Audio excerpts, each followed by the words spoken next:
everyone switch phones off or put them on silent.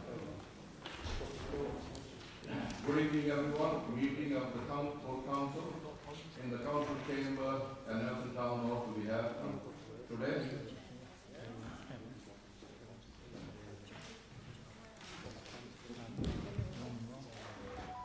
So we go for the agenda.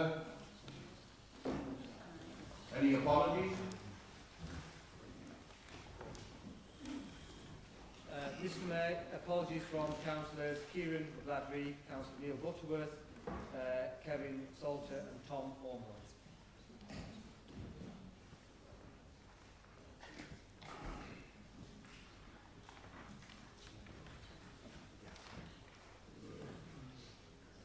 Declarations of interest. Mr Mayor, can I declare personal interest in item 4 and I'll withdraw from the room? And could I please declare pecuniary interest on item 14 and item 16A?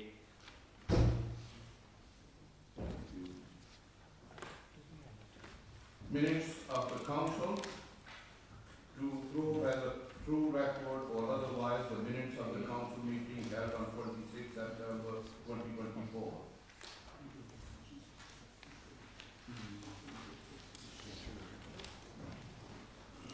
Right, this item 3, agenda item 3, minutes of the council 26 September 2024, correct version of minute 42 from the set of minutes. Vandal Local Plan 4th edition. So this is, I reckon all the councillors and everyone has this item number 3.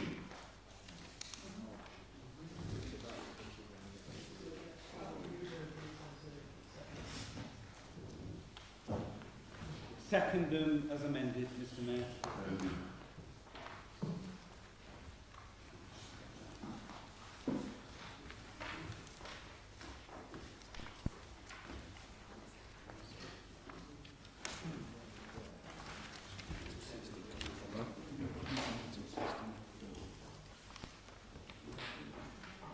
So, yeah, I would like to move 16A.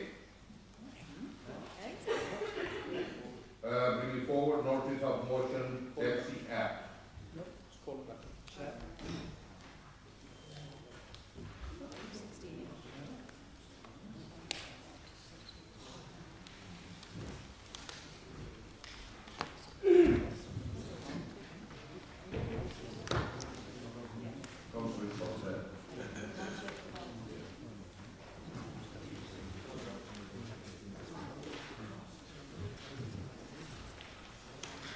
Thank you, Mr Mayor and colleagues, for bringing this item forward. I think we are where we are. Colleagues, let me draw you back to the council meeting of the 21st of March earlier this year, where the app issue was debated in this council chamber and a resolution was made.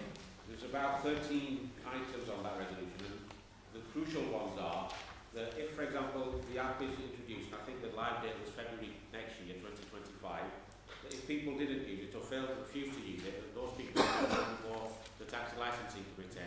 Now, at the taxi licensing committee that happened a couple of weeks ago, I asked the question how many drivers had signed up. So let me just share with you. There's 874, give or take the odd one, taxi drivers in Pendle, of which only 32 had signed up to using the app. So that's less than 3%. Now, if as a council we did anything else and only 3% of our population signed up to do something, we'd be concerned. The question that I pose is, why are we not concerned on this particular app? Because all it'll do is clog up the system completely. And I was talking to the chairman of the Taxi Licensing Committee earlier today, or yesterday, I can't remember. Yesterday. And if, let's say there's 800 drivers that don't do it, how are we going to manage that? If we bring them to taxi licensing, and I've served on taxi licensing for a number of years along with other colleagues across the chamber, if we get more than 4 or 5 people turning up for an interview, we're here till 10 o'clock at night. Now, if you somehow think you're going to get 800 drivers into one meeting, then it's physically possible to do. The second thing that was discussed at the tax licensing meeting, where people from the trade chamber, for the first time in 20 odd years, this chamber was packed out, there was 30 people locked outside. That's how passionate they felt about the situation. The other thing that was raised was this £1 a week charge. £1 a week sounds reasonable for anything, but for colleagues that are introduce it as an introductory offer for £1. What happens the year after if the person that's providing that facility suddenly says, well, I can't make the figure stack up, therefore it's going up to £10. £10 a week might seem a lot of money, and is a lot of money for people in this day and age, and especially for the taxi drivers who are surviving on the breadline. And we consider them to be the fourth emergency service, but we don't take them on board with any journey. So what will happen then? Who will subsidise the costs then? Will it be the council? My understanding is it's nothing to do with the council. But fundamentally, Mr Mayor and colleagues, the app was introduced at Councillor Kieran McLaren, who's not here. He championed it at a time when the failure rate of taxis was 92%, the worst record in Pendle's history. Under the chairmanships of both Councillor Faraz Ahmed and more recently Councillor Brian Newman, the failure rate has come down to 50% and less, which I think is a credit to the taxi trade, because ideally we all want 0%. Well, I drive my own car. I'm sure other colleagues do as well in the chamber, but your car can something can happen to at any time. So I think 50% is a good failure rate. Clearly there's room for improvement, but what the trade is saying is, rather than alienating the trade and say to them that this app is the best thing since sliced bread, if it was the best thing since sliced bread, why is no other council doing it in the whole country? Why are we doing it in Pendle? Why are the councils where there's a worse failure rate doing it, but Pendle still is being roped into doing this? Fundamentally, I think the app is not going to work, because if there's a rebellion from 800 drivers, then the council will grind to a halt. The other thing is the council relies on the money from taxi drivers. How would we then feel if those taxi drivers up their sticks and went and got licensed in Knowsley or Wolverhampton and came back to work in Nelson? You can't touch them, they're untouchable. It's only those councils that can touch them. So my appeal to colleagues is, in terms of my motion, is to scrap the app, but instruct the taxi licensing committee under Councillor Brian Newman at the moment to, over the next 3 months, to come up with something in partnership with the trade. Not lock the trade out or have secret meetings, and I know Councillor Newman's not had secret meetings, neither did Councillor Ahmed, or other predecessors of that committee have had secret meetings behind closed doors. So it's scrap the app, instruct the taxi licensing committee that within the next 3 months come up with a workable solution to address safety, which is a fundamental priority of this council, and take it from there. The next taxi licensing meeting is on the 13th of March. I think the 13th of March is a reasonable time for Councillor Brian Newman and his colleagues on the taxi licensing committee to address this. So Mr Mayor, I would move that you support my motion. I know there's an amendment from Councillor David, which I tried to work with him to have an agreed amendment, but he's told me that that's not satisfactory. So I'll move the motion as set out for the time being, and then come back to wrap up the debate. Can I have a second, please? Yeah. Councillor Clark. Yeah, I'm happy to second that. Councillor Whip. Mr Mayor, I would like to move the amendment. As I understand it, Councillor Iqbal has proposed the resolution as set out. Yeah. So my amendment would end up with the resolution would read: notes that the decision to implement stronger taxi safety measures, and notes that only 3% of taxi drivers have signed up. And the resolution would be to request the Taxi Licensing Committee to enter into meaningful dialogue with Hackney Carriage and private hire representatives to address safety of vehicles serving the people of Pendle, including the introduction of digital vehicle safety checks as previously agreed. Mr Mayor, there has been a dialogue with the taxi trade, as you well know, because you've been part of that dialogue on the taxi side of the equation at times.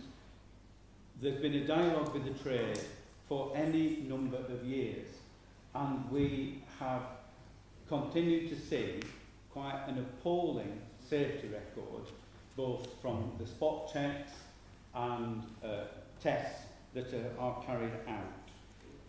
And the introduction of a formalised safety checklist merely does what any driver should do, especially drivers who are taking members of the public and operating vehicles that are doing quite considerable mileages and that are a critical safety risk, both for the drivers and the members of the public themselves. We could go through some of the data, which does, as Councillor Iqbal shows, indicate that the situation has improved somewhat, in the last 12 months. But nevertheless, on the most recent data that I saw, and the most recent spot check, there was still over 50% of the vehicles that were deemed to be unsafe in one way or another. And there's an example that we had very recently where a vehicle that was taken in for a test in March, I think it was, failed. It had 3 tyres where the tread was below the minimum depth required. It's recently gone for test again, and again there are 3 tyres below the minimum legal yeah, what they call it. Yes.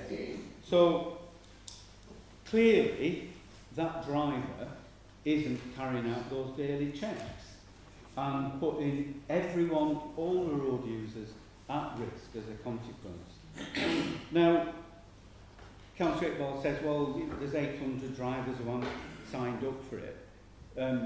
My inquiries are that it takes at most an hour to actually join the app and get online with it.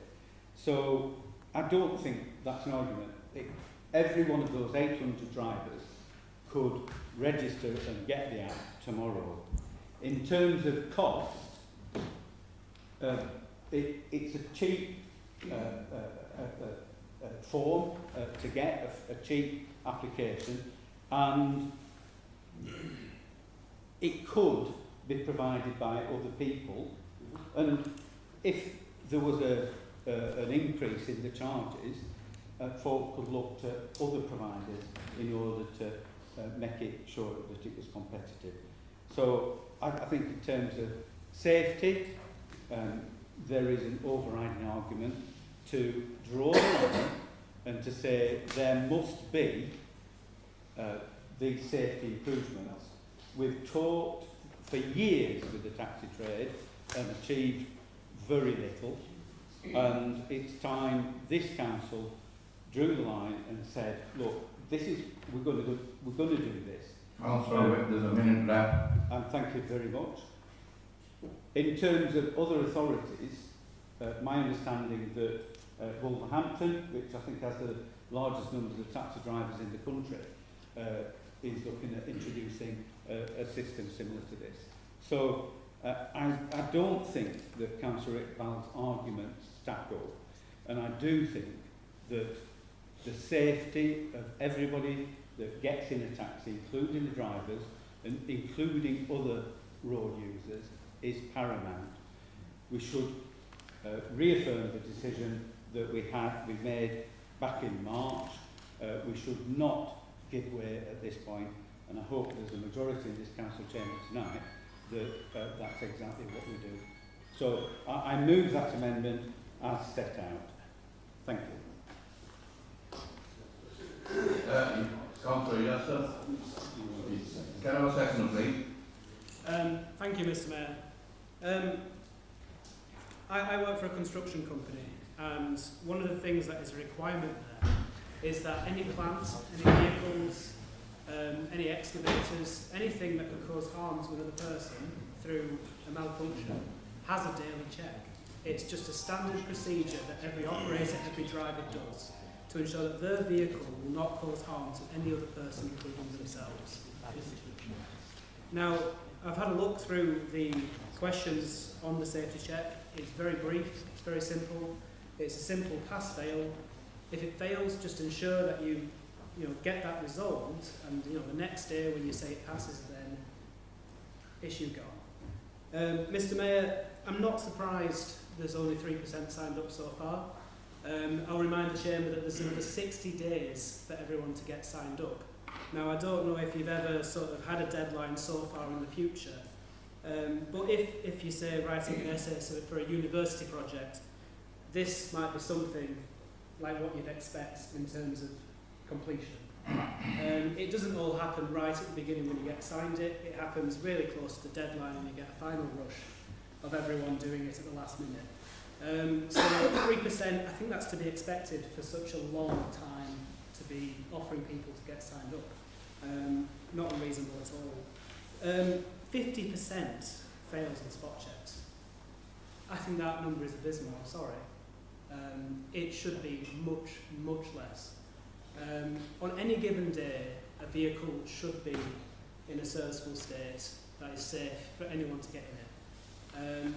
I'd be shocked at 10%, never mind 50. As Councillor Whip said when he moved the motion, 30,000 drivers in Wolverhampton, and they're planning to introduce a similar system. Our 800 looks very small compared to that. I'll leave it there and second the motion, Mr. Mayor. Thank you. The amendment.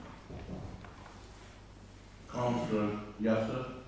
Bob. Thank you, Mr. Mayor.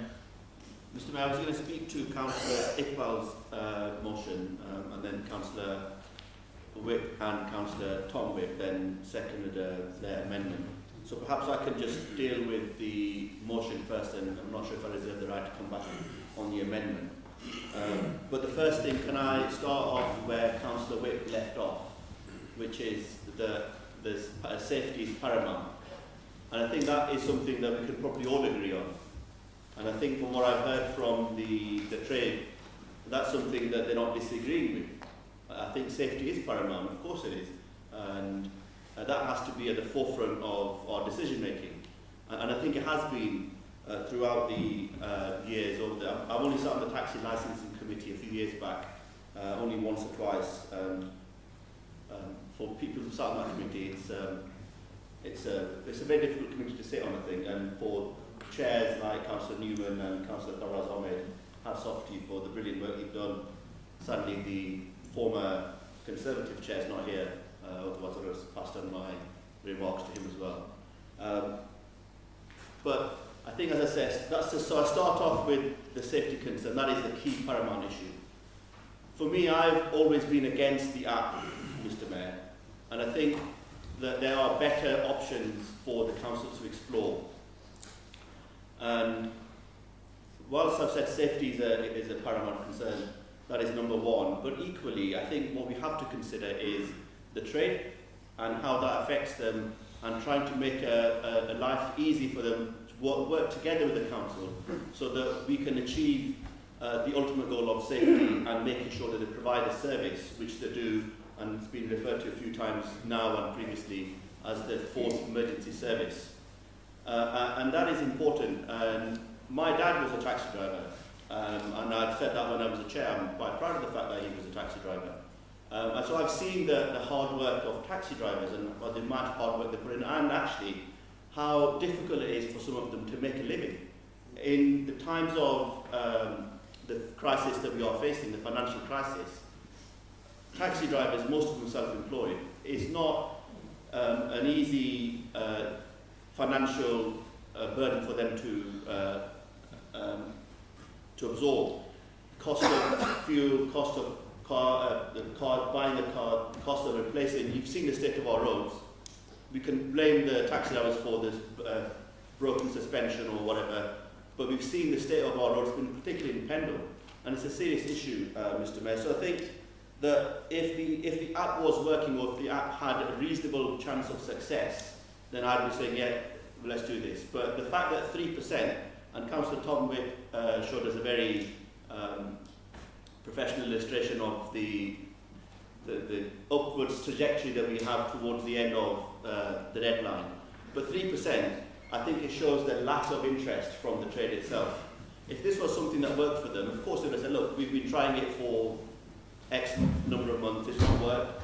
But the fact that there has been a small percentage of uptake is something, in my view, Mr. Chair, Mr. Mayor, that it shows that it's not something that there is an appetite for. The other thing, Chairs, and I've mentioned this at the Taxi Licensing Committee, there's nothing stopping the trade just packing up their bags from Pendle and saying, actually, we're going to go to Wolverhampton. And we all know that there is a loophole within Wolverhampton. They can get their car licensed in Wolverhampton and drive still in Pendle, or legally, drive anywhere they want actually. If they get a license for Wolverhampton, pay them, no app, and then start driving in Pendle, and all of a sudden, Pendle loses control of jurisdiction of them enforcing anything. That is a real issue, a real concern, and I heard that from the trade last time. So it's something that we have to be careful about, Chair, Mr. Mayor. There clearly is a big concern about this. I haven't seen, I think, a full council meeting where this number of people have turned up for an issue on the agenda item. Planning items usually yes, but on a full council meeting, never. Previously in the Taxi Licence Committee, before I walked in, there were 30 people waiting outside because there was a full capacity. So it's clearly a big concern, and I think that we should explore other options. Sadly, I can't support Councillor Whip's amendment because what it really does, Chair, is say that we shouldn't scrap the app and we should bring in a digital vehicle safety check. I'm not sure what one is. I think he's referring to an app. So I'm not sure that's the way forward with respect, Chair, that we scrap the app and then bring in what's called digital vehicle safety check, which is perhaps another app. I'm not sure how, maybe you can elaborate on that when he stands up to speak to finalise the motion. So I think, Chair, I'll finish off with this. I think we should definitely scrap the app, send it back to the licensing committee or tax licensing committee, explore the avenues, and this is something which is, in my view, is not viable. Thank you. Next is, could we have Councillor Dalkey. Thank you, Mr. Mayor. I'm probably right to say that I am the person in this council chamber that uses taxis the most. I'm sure I am. Most of the people drive, I don't. I've got a disability and I have to use taxis to get from A to B. The service I get is excellent. They help me, they open the door for me, they help me in the taxi or out of the taxi. Sounds a bit drastic, not that bad, but they'll carry my shopping in if I need to, open the door for me, put the shopping in. It's just superb and they're so kind. But I need to know that I'm driving. No, I'm not driving. I'm not driving. I'm in a taxi that is safe. It has to be. I don't want. I always sit in the back because when they come down our street, I can get out that side. It's all, planned just to go straight into my door. And I used to use a taxi firm. I don't now. And most of their taxis, the seat belts weren't working in the back, so I couldn't put a seat belt on. And I used to say to them, my late husband was an MOT tester. You fail your test on that, you fail your MOT on a seat belt in the back that doesn't work, or any seat belt. So there are lots of cars going about that are unsafe. We know that. But going to what you said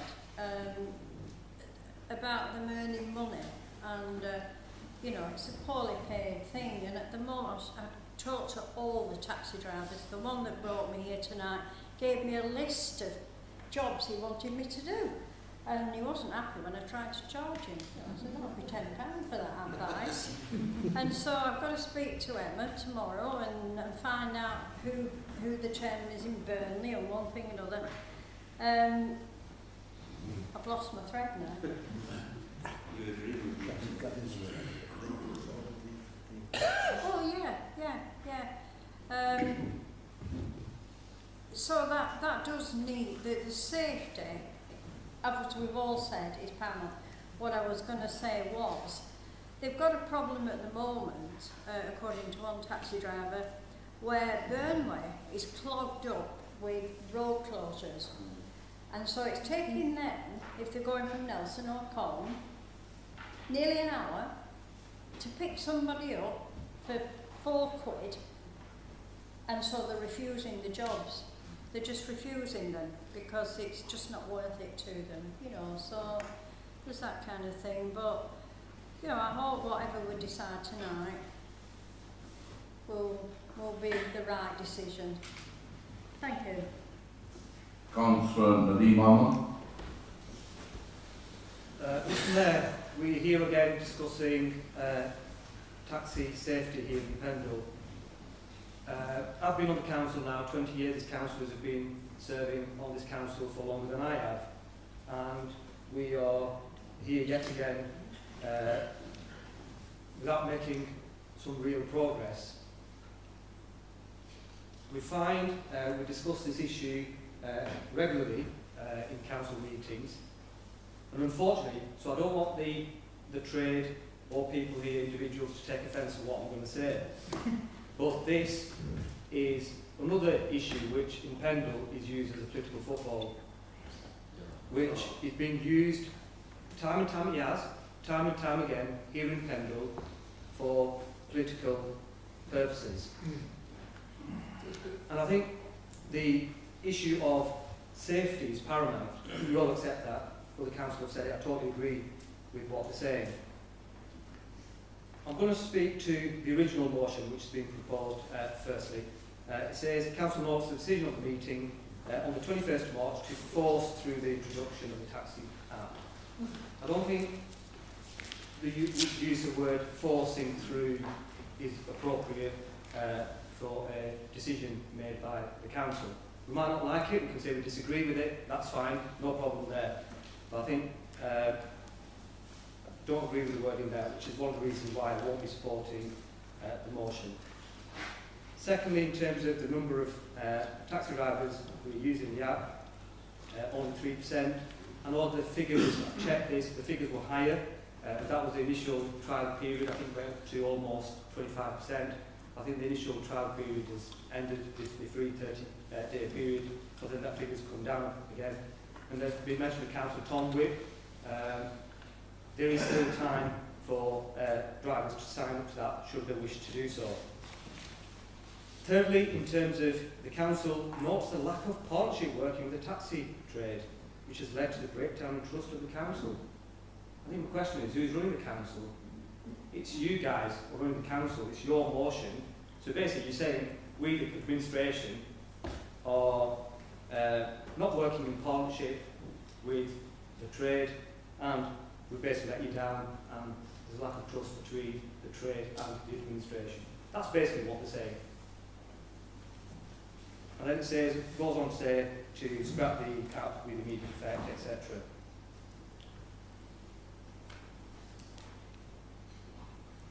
So I think in terms of the progress that's been made, or lack of progress over the years, I think it's here to be seen.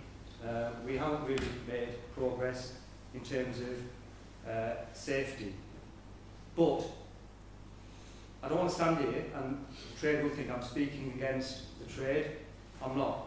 Generally, I think the council does want to work with the trade, and I think that's how it should be. It should be a partnership between the council and the trade itself. In terms of the amendment, just can I see clarification? If I want to come back and speak on the amendment, can I come back again to speak? No?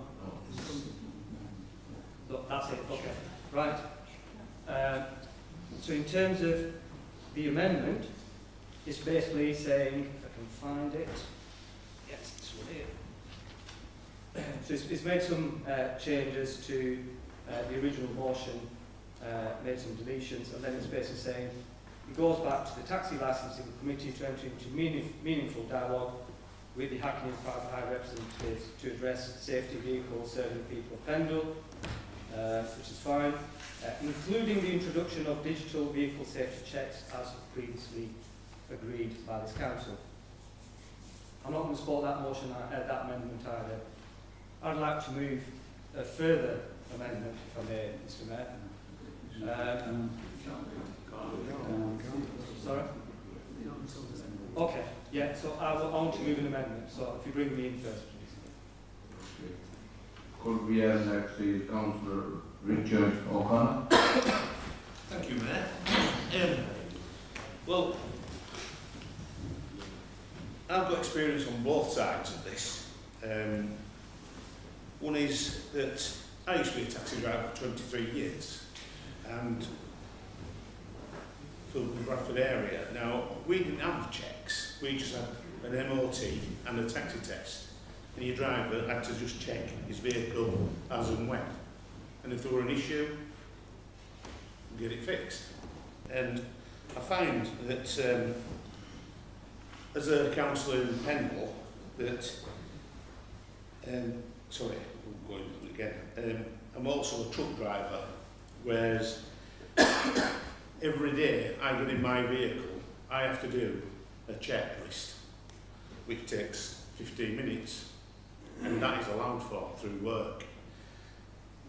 If there's a problem, if it's a serious problem, the vehicle is off the road. I can't touch it, I can't drive it, it has to be repaired.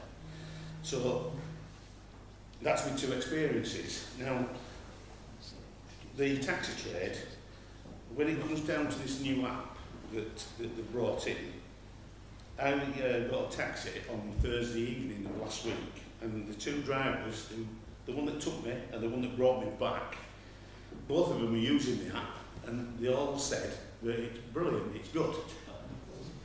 And they accept that, you know, it has to be done in order for safety. So, with that, I was very happy about that, because obviously the two people, if it's the only 3% that have signed up for it, well, this must be at least 0.3 of 8%. So anyway, so that was that.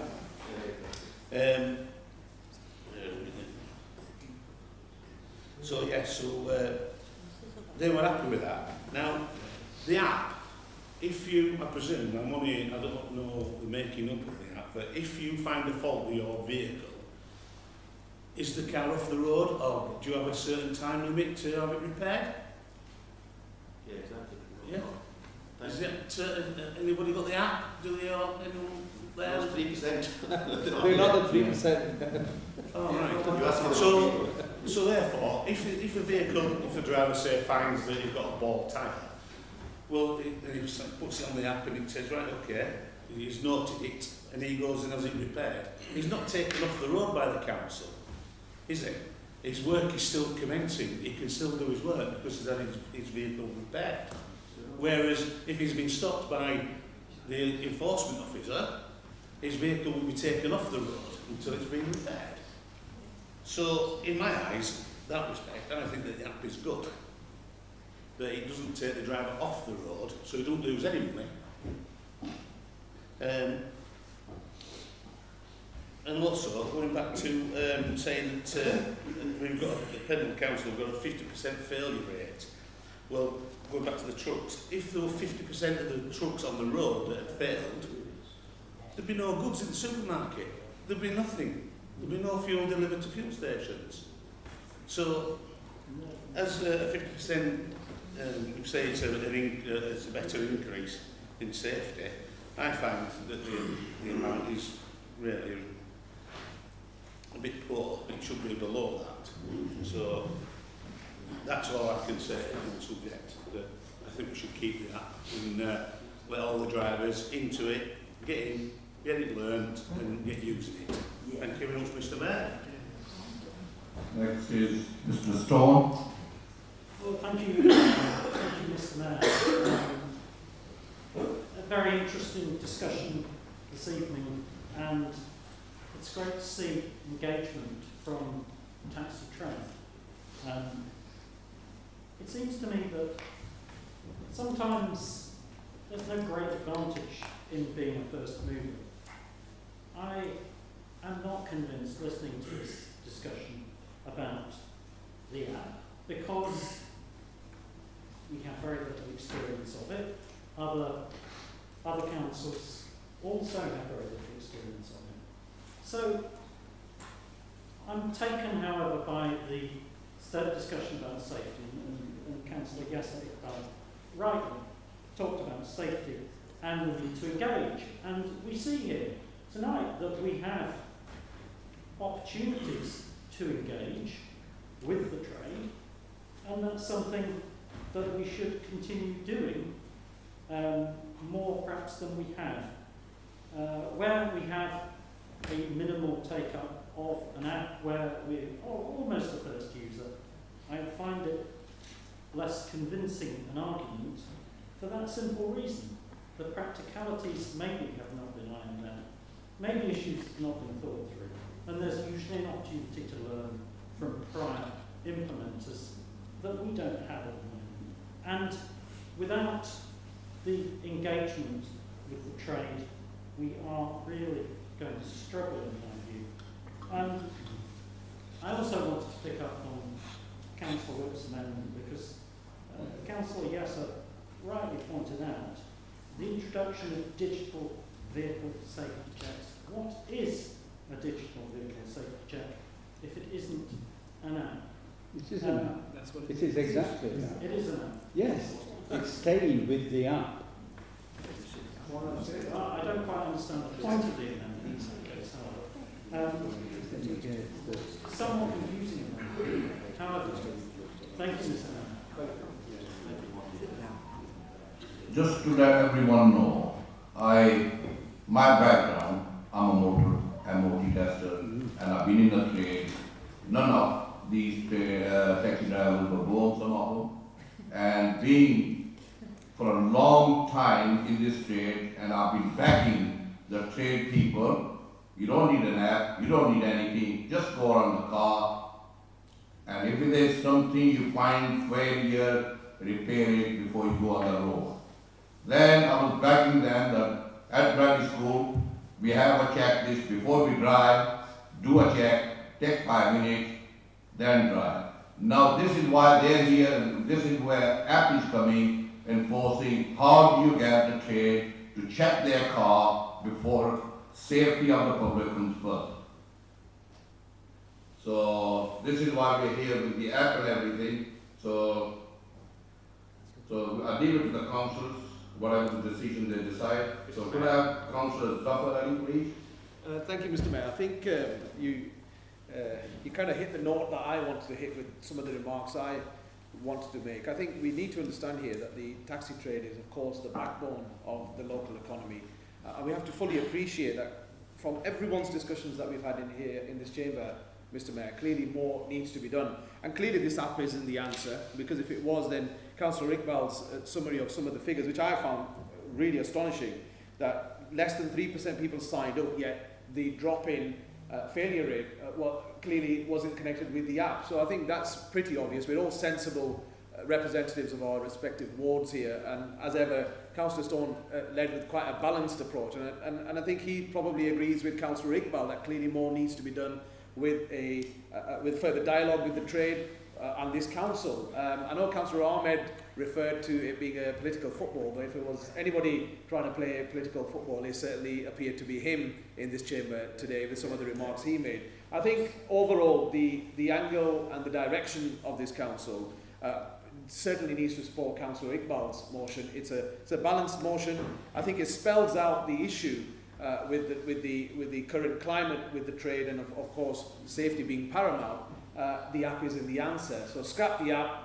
Let's get that dialogue moving, because clearly the trade is willing to have that dialogue with the council. Otherwise they wouldn't be here tonight, Mr. Mayor. And I think that's the answer. I support the motion. Next is Councillor Ash. Thank you, Mr. Mayor. When I look at the original motion, it's not something I can support. I think it has to be safety first, and I think everybody's agreed on that. We've looked around the room, everybody agrees that safety is the number one priority. And I think that we've been around the houses in different ways during my tenure as a councillor, and in the past on things that I've read, about ways of introducing safety checks. And I think that in the digital age, this is the right way forward to try and make moves towards a safer trade. And I'm really pleased, as everyone says, to see so many people here to engage in that process. But I think that being offered an app and taking one on board and using it are two separate things. So I think that there needs to be a bridge somehow. And so I'd like to offer councillors with a friendly amendment to their amendments, because I think that there's a little bit of nuance in what's happening here. So I completely agree. There's a higher take-up as we get towards the deadline, if anything, and I think that we possibly will end up with more people signed up to it as we get closer. But I think that one barrier could be training, and I think that people may need some digital training. So whether it's this app, another app, or even a different digital service to report safety, people may need training in order to do that. So I'd like to offer a small friendly amendment to say that we offer appropriate training when needed, and I hope that that friendly amendment is accepted. Thank you, sir. Next is Mr. Hartley, Councillor Hartley. Thank you, Mr. Mayor. I don't use taxis, I will say to you guys. I have my own car and I drive around, but my daughter does, with my grandchildren, 18 months, 3 and 8. The last thing I want is when the taxi driver turns up, is a flip of a coin, whether they get in that taxi or not, because that's 50%, whether that taxi is safe. You all know my trade, and every vehicle that comes to me needs to be 100% perfect in every way. We don't accept any room for any error. Political football was great. I love it. We need this app, in my mind. It hasn't been running long enough. We need to work with it. We need to be seen in Pendle as forerunners for the rest of the country. We need to be seen to say, yes, come and work with us. Let's work with us. Let's see if it works. Let's see if we can get this working. Let's see what needs amending in order to get every vehicle on our roads in Pendle 100% safe. And it's working with the people, working with you guys up here. We have, you know, what are your views? We're not taxi drivers, apart from Mr. O'Connor, who's behind me, Councillor O'Connor, who has been. But he's a professional driver. All my drivers are good. So I'll just say we need to work with this app, we need to improve it, and we need to try it. Let's lead the way in the country for once. So that's all I have to say. Thank you. Councillor Iqbal. So if there's no more speakers, Mr. Mayor, have I got a right to reply to the amendment?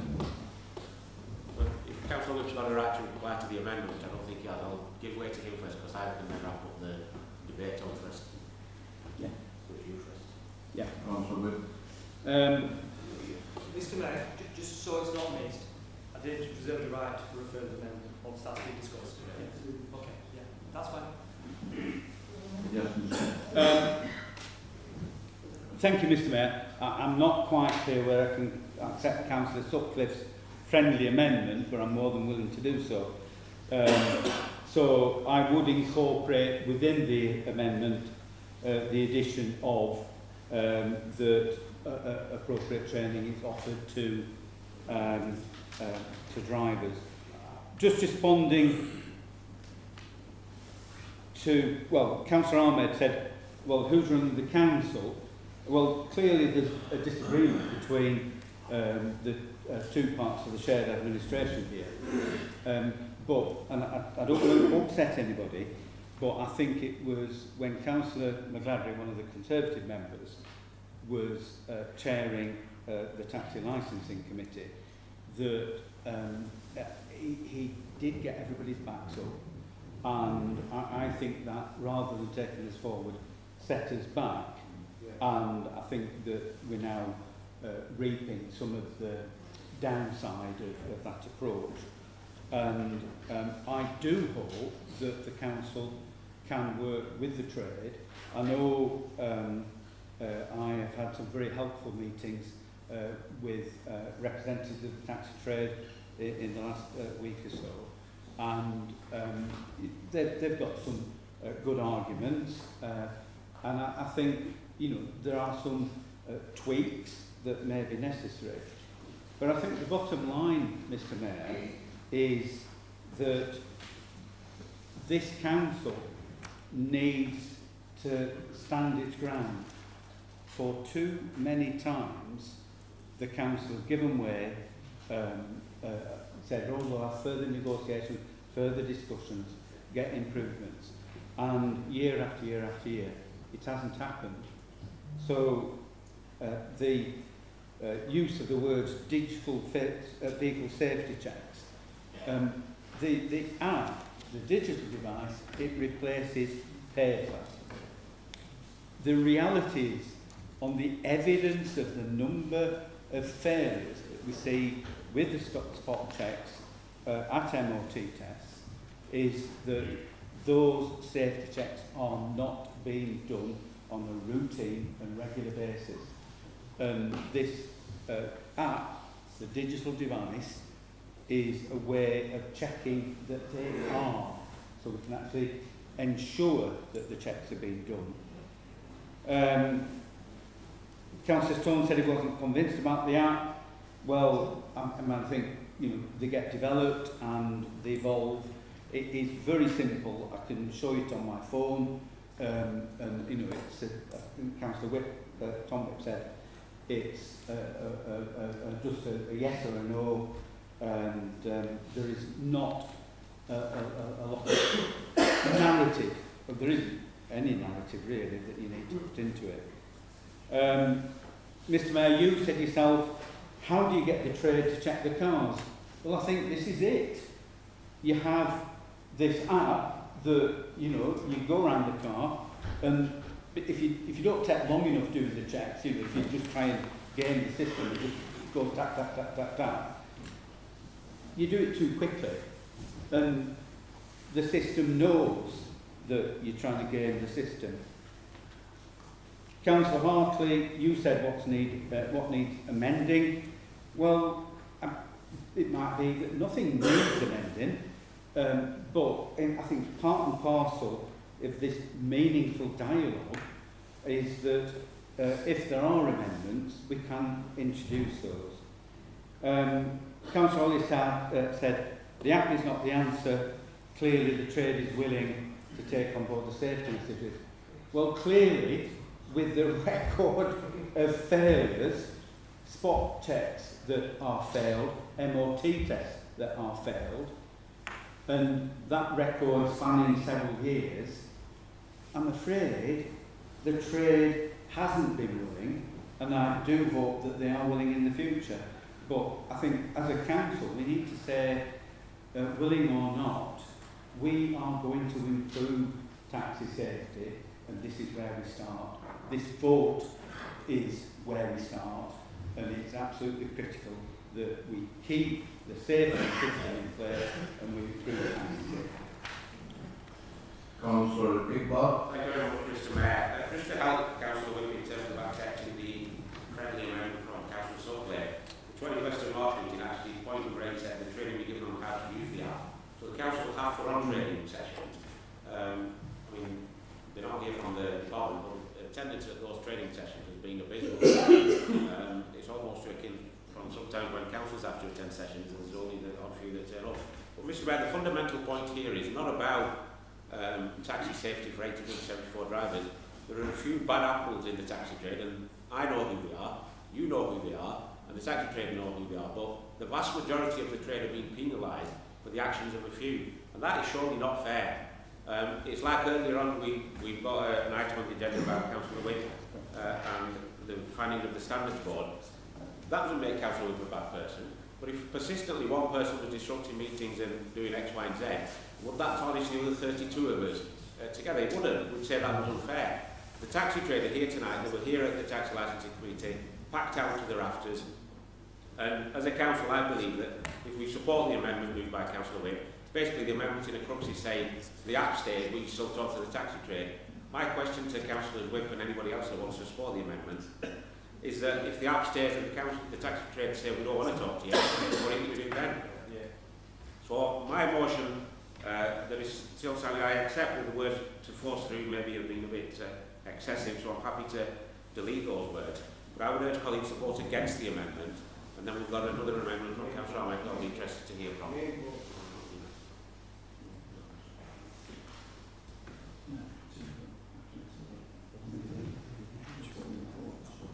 Could we vote on the amendment?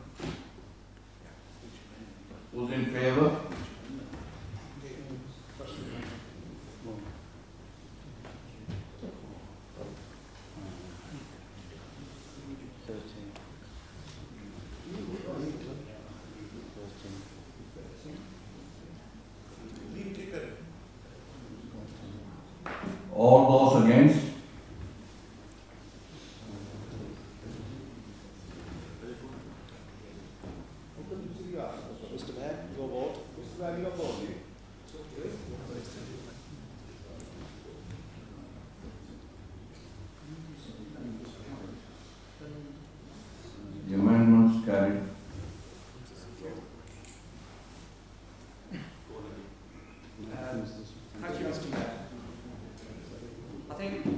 that situation where there is a difficult decision for members, clearly. There is a clear division in the council chamber. I think we all accept there needs to be some sort of measures that need to be implemented to improve the safety of vehicles in Pendle. We all agree on that. I think what we're not agreeing on is what the way forward is. Is it an app or is it something else? So I want to move an amendment, Mr. Mayor, if I may. So in terms of the original motion, I want to delete the words after... Mr. Mayor, point of order. The amendment is now the substantive motion, so any amendment has to be to the substantive motion, which the amendment just passed. Okay, for apologies, yes. Councillor Whip is correct. So in terms of Councillor Whip's motion then, the amendment which has been carried, happy with where it says number 1, delete false with introduction, that's fine, support on that one. Council delete. I would have preferred to let it stay, but accept that part as well. In terms of number 3, it says Councillor Whip is deleting his, what it says to scrap that tax. So the resolution to read, Council noted the decision of the meeting of 21st of March 2024 to implement stronger taxi safety measures. Perfect, no problem. Number 2, Council also notes that all out of 9 drivers registered Kendal, only 3% signed up and are using the app, no problem. Council resolves to, which says this, I will move amendment there and state that the Council resolves to introduce a mandatory paper checklist, and that is to be introduced by the end of February. So the reason I say this is because there's clear disagreement on the app. This is something which we have to work with the taxi trade and at the same time ensure public safety. And I think the first step the council needs to take is to introduce some sort of measure that will make the taxi trade carry out safety checks on vehicles on a mandatory basis. So it would be a checklist which the council would have in terms of the checks that each driver has to do, or every time a shift changes, the driver has to check the list and sign it and date it. And that can be checked by our council officers at any stage. So I would move that amendment, Mr. Mayor, and I'm hoping other councillors will support me on that. I second. I second. Thank you very much, Mr. Green. So second. Could I be just Iqbal? Thank you, Chair. Chair, can I thank Councillor Dean for that amendment? But with respect, I'm not sure that it makes matters any better. But can I just check before I start my speech on that? Is that the substantive motion now is Councillor Whip's motion, which is effectively that we enter into meaningful dialogue and introduction of a digital vehicle safety. So if we accept Councillor Dean's motion, does the app still get scrapped, or is this? Yeah. Can I just ask you? No, I'll clarify. It's my amendment. Yes, what I'm saying is, where it says Council resolves to, it would just simply request, not the taxi, but the Council to introduce the mandatory paper checklist to be implemented by the end of February 2025. I'm grateful for that. I'm grateful for that clarification, Mr. Mayor. But if that's what something Councillor Nadeem and his group are now backing, why couldn't they back the motion that was on the table, which I supported, which was to scrap the app? Because what this is effectively an app, but a predated version of the app, which is in a paper copy. So what you're saying is, instead of having an app, take some piece of paper with you in the morning, take the box, hand it in. What if, for example, nobody's got, how do they get so many printers, or do they have to collect the paper from the council, for example? Where do they hand it in?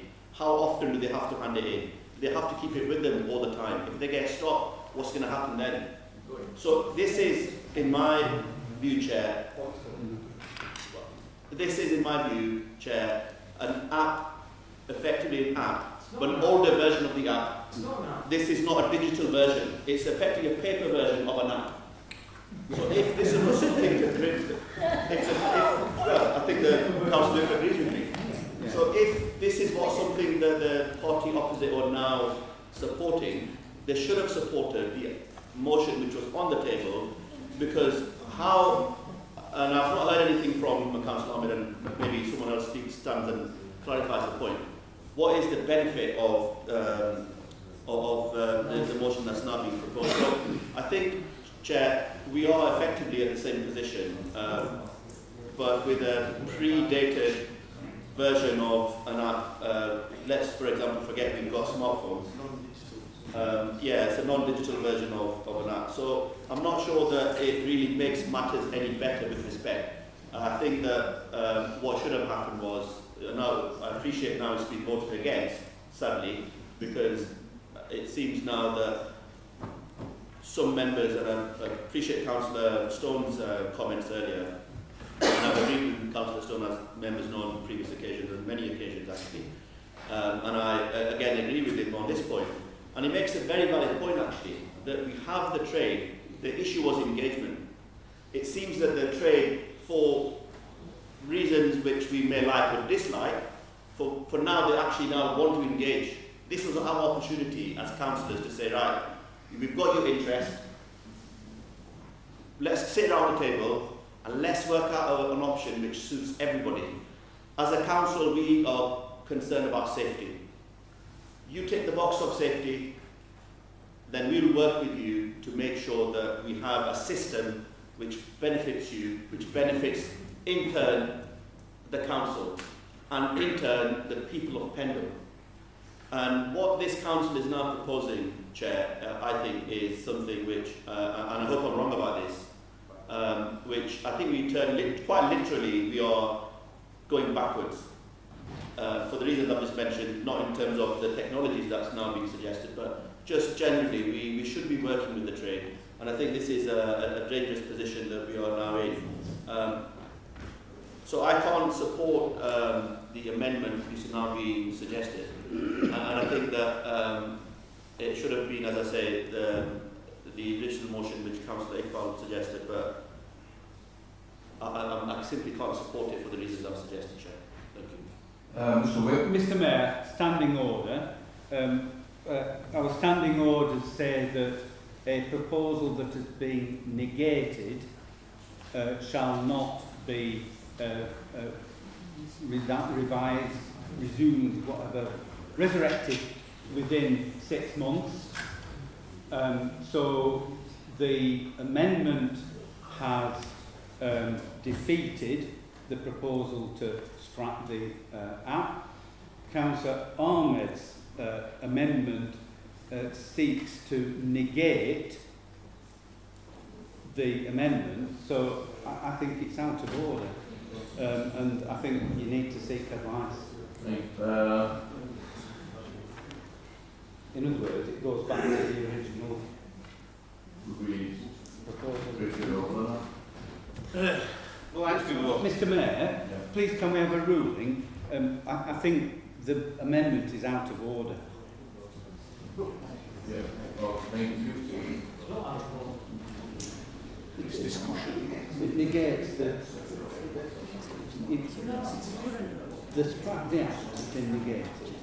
I've just been advised by the officers on the amendment, you cannot vote. Can I seek clarification through you, Mr. Mayor? Mr. Culshaw, on what basis are you making that ruling that my amendment is out of order? Yeah, please. Yes, Chair. Councillor Ahmed, effectively, standing on 16.5, I think Councillor was trying to cite two standing orders and the neighbourhood will be relevant. Certainly 16.5 will be relevant because if the effect of an amendment is to negate the motion, which effectively it's almost as though the amendment is scrap the act, this is the phrase being used, isn't it? It's as though it's effectively a second bite at the cherries, as it were, and therefore it falls foul, in my opinion, of standard 60.5. With respect, I beg to differ. The amendment which I put forward is fundamentally different because the motion and the amendment is talking about a digital app. I'm not talking about a digital app. I'm saying there's a piece of paper which the trade will have to check, tick and sign, which is fundamentally different to anything that's on the table.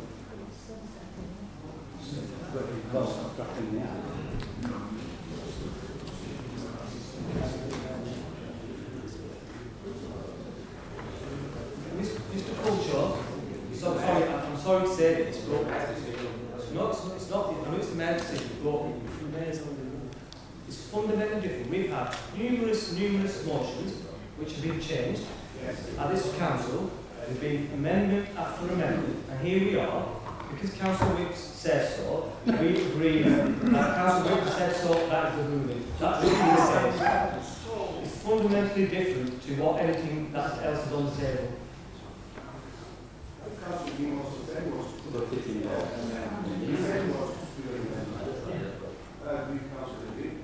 So, Mr. Mayor, I urge you to please accept my amendment, go to the vote, and move progress.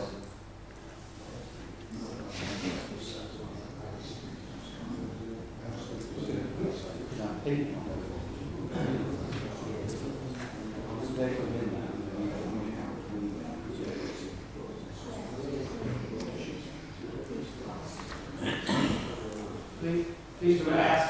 Can I give notice that if you rule this out of order, that I've got been notice of a further amendment? Mr. Mayor, can I please ask what the advice you've been given? Is it, are we saying it's out of order? It's out of order. But Mr. Mayor, yes, it's out of order. If that's the case, please can I urge you to use your discretion and accept my amendment, please. Councillor Iqbal. I think Councillor Ahmed asked you to make a ruling on his request.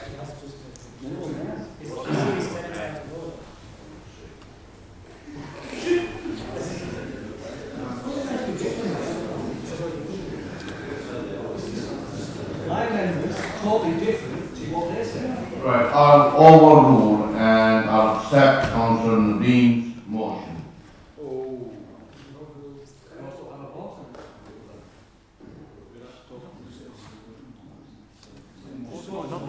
Anyone speak again? No, just go to the vote.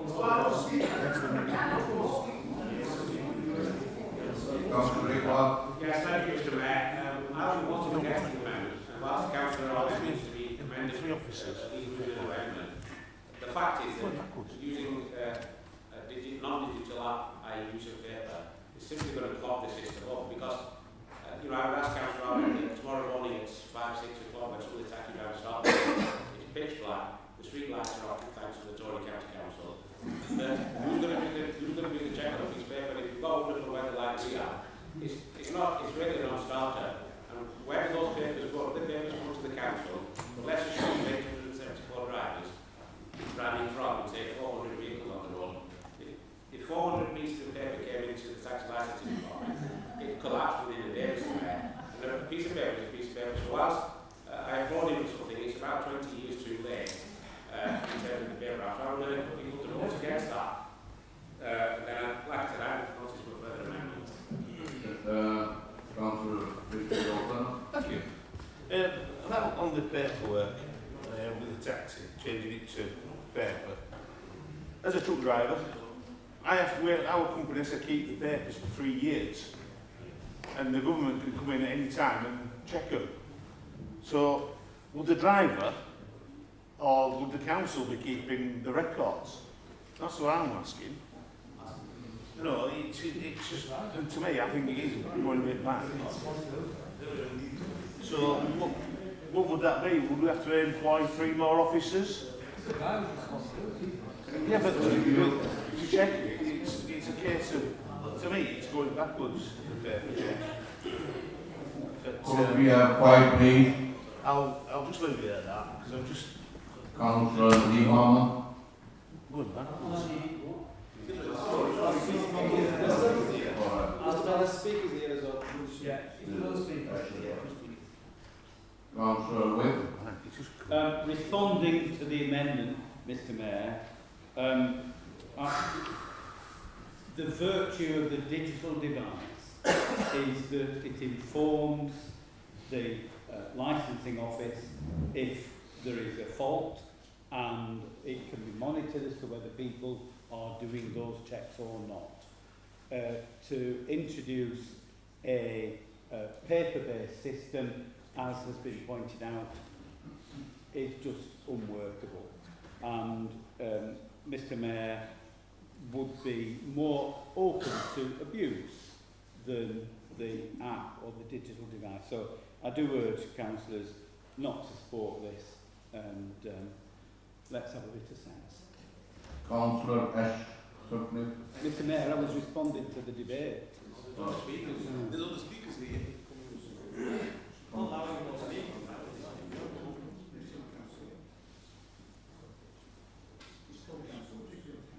Councillor Nadeem Ahmed.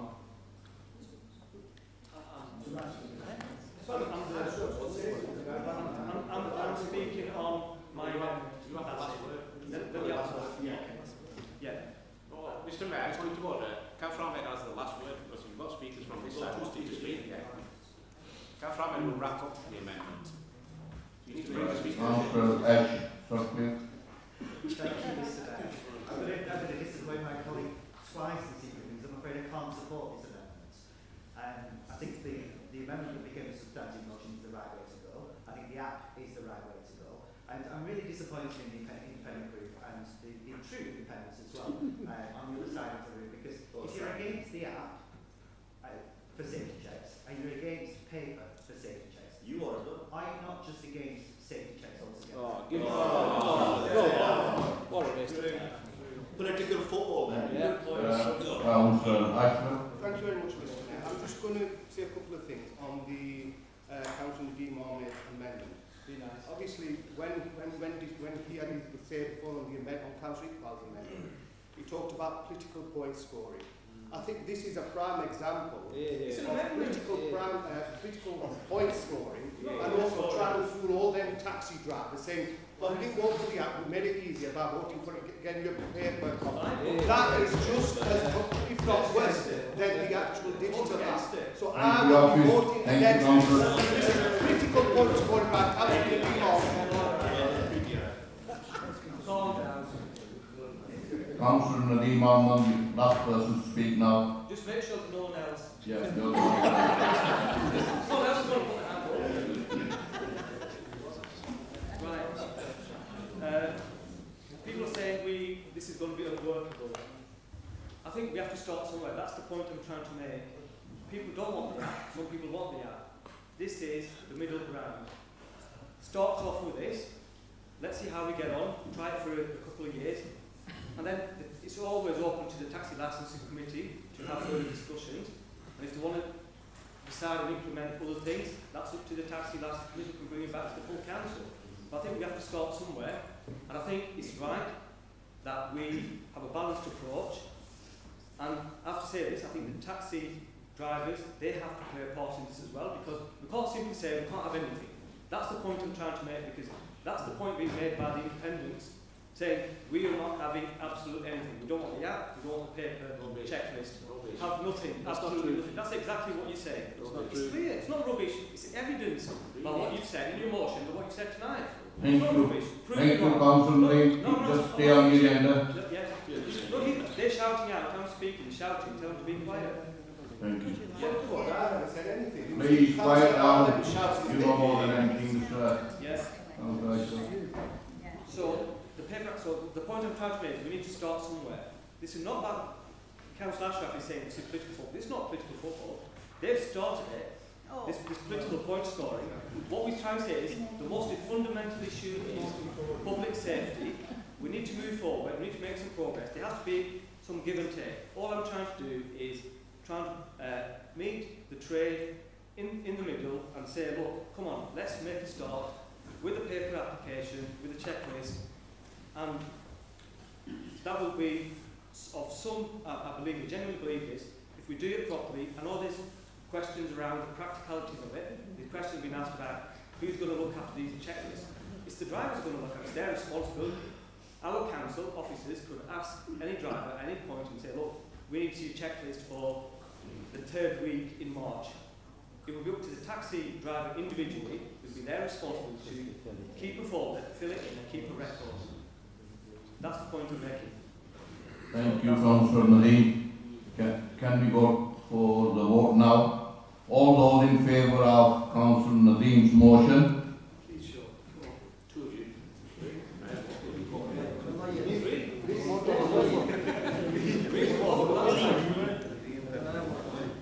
All those against?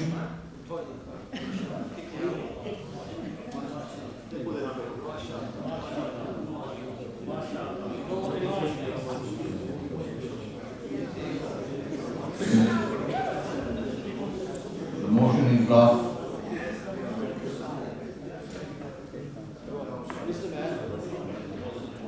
Councillor Iqbal. Thank you, Mr. Mayor.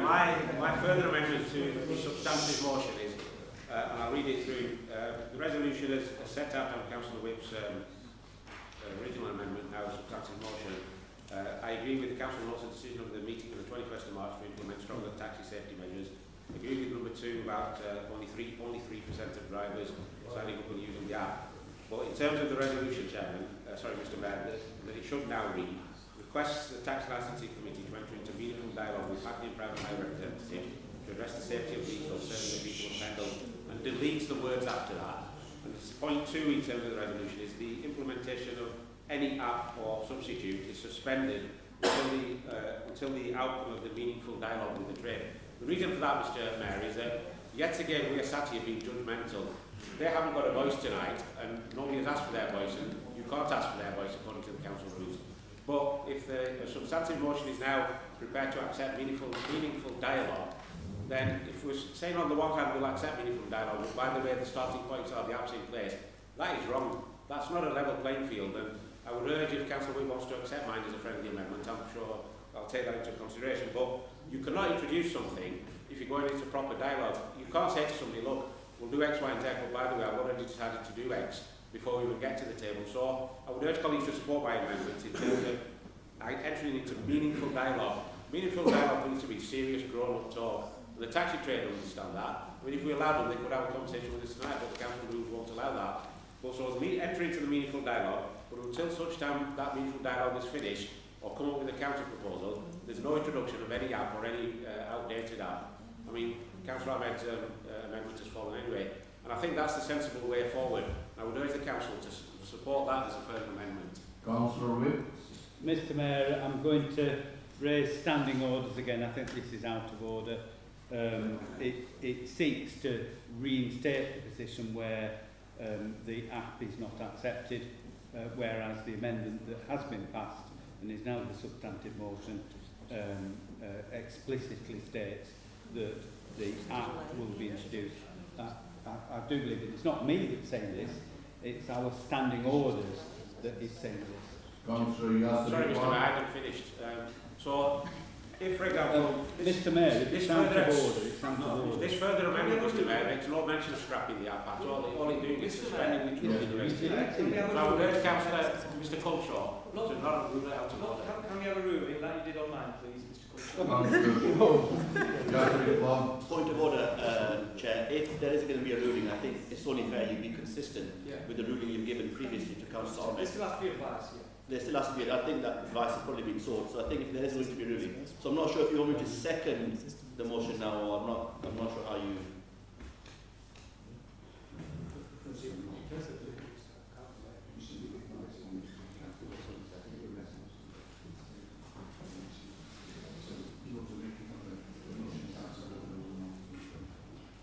Well, I'll wait. I'm grateful. Councillor Iqbal. Yeah, I think I'll give way to the young people. Have you got a seconder?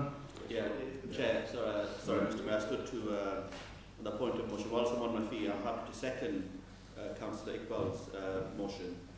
Now, really what it comes down to is this, I think, just for the sake of clarity, because we've been here for 1 hour and 15 minutes, and I think this perhaps will be the last amendment. So just so I'm clear, what Councillor Iqbal is suggesting is that Councillor Whip's motion as it is, and we enter meaningful dialogue, I'm summarising, with the trade, and then suspend the app for the time being. The scrapping of the app motion has gone because that's been voted on, unfortunately.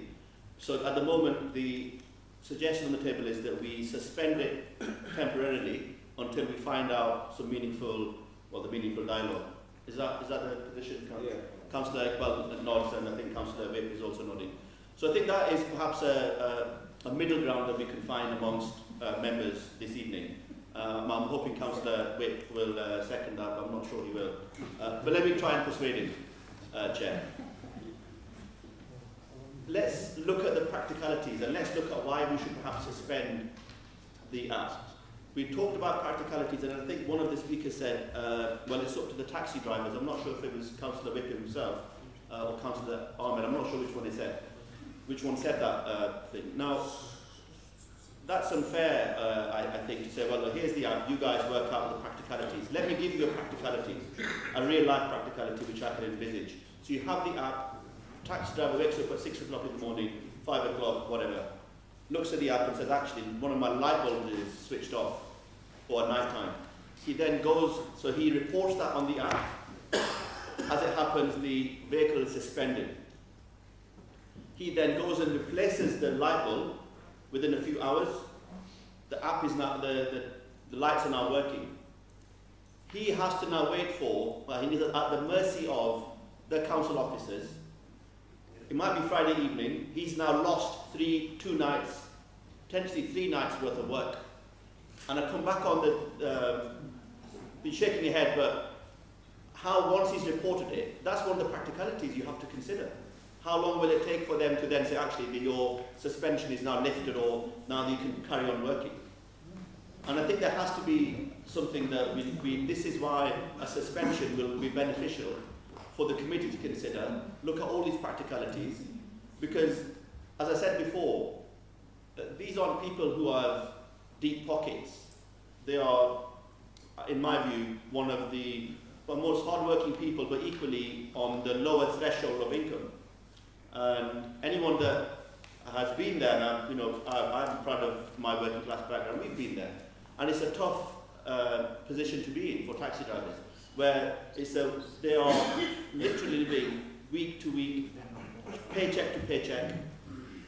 And that is a serious consideration that we have to have. Are we, as a council, putting them in more difficulty, in financial difficulty, in psychological stress? That's part of the issues that we have to consider, Chair. And I think that that this gives us a few extra months. And some councillors have been working on this for slightly longer than I have. I think Councillor Nadeem mentioned 20 years. You, Mr Mayor, you said that you've been in this trade for some time, and you've been trying to engage and encourage taxi drivers. Yes, if they didn't listen, we wouldn't be here today. Well, I'm not sure about that, Chair.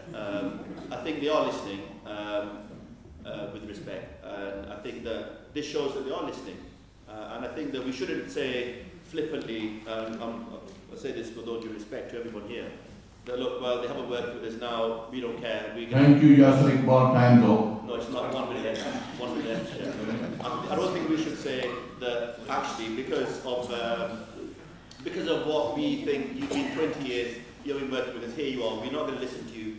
Here's the app, here's something that we haven't worked out ourselves, we're not sure if it works, there's some practical issues, some councillors accepted it, but here you are, we're going to force it upon you. That is, in my view, not the correct way to do it, so I'm happily second Councillor Iqbal's motion. I think this gives us extra time to think about it, and I think we all agree there has to be something, and this very minute, in my view, is not the correct time nor the correct method to enforce the thinking behind what the council wants to actually do. Thank you, Chair. Councillor Zabarani. Yeah, thank you, Mr. Mayor. I think this amendment, again, is an attempt to strike a balance between what we're trying to achieve here. And in fact, Councillor Nadeem's solicitor side surely came out because of the whole paper counting exercise that he's probably used to once upon a time, which also reminded me of a very sort of words of wisdom, if you call it. I was in court not too long ago, and one of my colleagues explained to me how we as professionals think that other people hold the same views as us when it comes to, you know, let's say driving and the different standards of driving. Truck drivers have their own standards, taxi drivers have their own standards. And he led me on this discussion, Mr. Mayor, which is, you might want to hear this. He explained how once he was sat in a taxi and the taxi driver actually told him a joke about the profession. He said that there was a taxi driver once upon a time who was driving down the road, came to a set of green lights and stopped. He just suddenly stopped his vehicle. And the passenger said to the taxi driver, you're meant to go through these lights, they are now green. The taxi driver looked over to the passenger and he said, I'm the professional driver, you're the passenger, bear with me. So he just sat around and the taxi driver didn't move. The lights went to red and the taxi driver decided to drive straight through them. And the passenger's like, what is going on here? Anyway, comes through to the next set of traffic lights and they're green again. What does he decide to do? He stops the taxi and the passenger turns around and says to the taxi driver, sir, I'm getting late. You stood at green traffic lights. You're meant to follow straight through. The taxi driver turns over to the passenger and he says, sir, I'm the professional taxi driver and you're the passenger. Bear with me. He comes to the next set of traffic lights. Lo and behold, green lights, he stops again. The taxi driver turns around and says, are you not going to say anything this time? The passenger looks at him and he said, just please explain to me, why are you stopping at the green lights and going through the red lights? And the taxi driver turns around and says, I told you, I was the professional driver. Just like I'm a professional driver, there's lots of other professional drivers. And the point is, they'll be stopping at the red lights and I'll be going through the green lights. So that's where the professional driver story comes to light. And the point is, we have to talk and learn about the profession's views. We can't simply be applying our own thresholds and our own understandings about a profession that we simply don't understand. And I think the objective of the third amendment that we've heard here tonight is trying to strike that balance, Mr. Mayor, and I will be supporting it. Richard O'Connor, Councillor. Mr. Mayor, as a new councillor, I'm just confused. I have to be honest, I have to be totally honest with you, because can I have some clarification, please? Because the amendment that Councillor Wick put forward and was passed, is that sealed? Is that... No. And I just, you know, I have to ask you because, you know, it's telling tales about drivers. Right, thank you. That's all I need to know. Thank you. Follow the leader. So, my mother had a Honda Jazz called Humphrey. And during lockdown, Humphrey grew moss, got flat tyres, and died. And sadly, she made the decision that she would never drive again after the demise of Humphrey. David managed to find a charity where mechanics could work and learn about cars using Humphrey, so he had another life. So that's wonderful. However, my mother couldn't drive, so she relied upon me to drive her about. She still relies upon me to drive her about. Because I am a Pendle councillor, I know all the stats. Now, obviously, everything's on, very transparent for members of the public. It's on our website. But I feel that if you just walked about Trawden or wandered around Kevin and asked people, what is the failure rate of the taxis of Pendle, they'd hazard a guess, but they'd be wrong. And then if you told them the right answer, they'd be so shocked. They'd be so shocked, it would be, they wouldn't believe it. So my mother started to get the occasional taxi because I was busy. And she found, rather like Dorothy found, that the rear seatbelts didn't work. She asked me to report them. She tried to say, oh, the rear seatbelt doesn't work, or whatever. And I, with the stats and with my mother's actual lived experience, have now forbidden her to get a Pendle taxi. What does that say?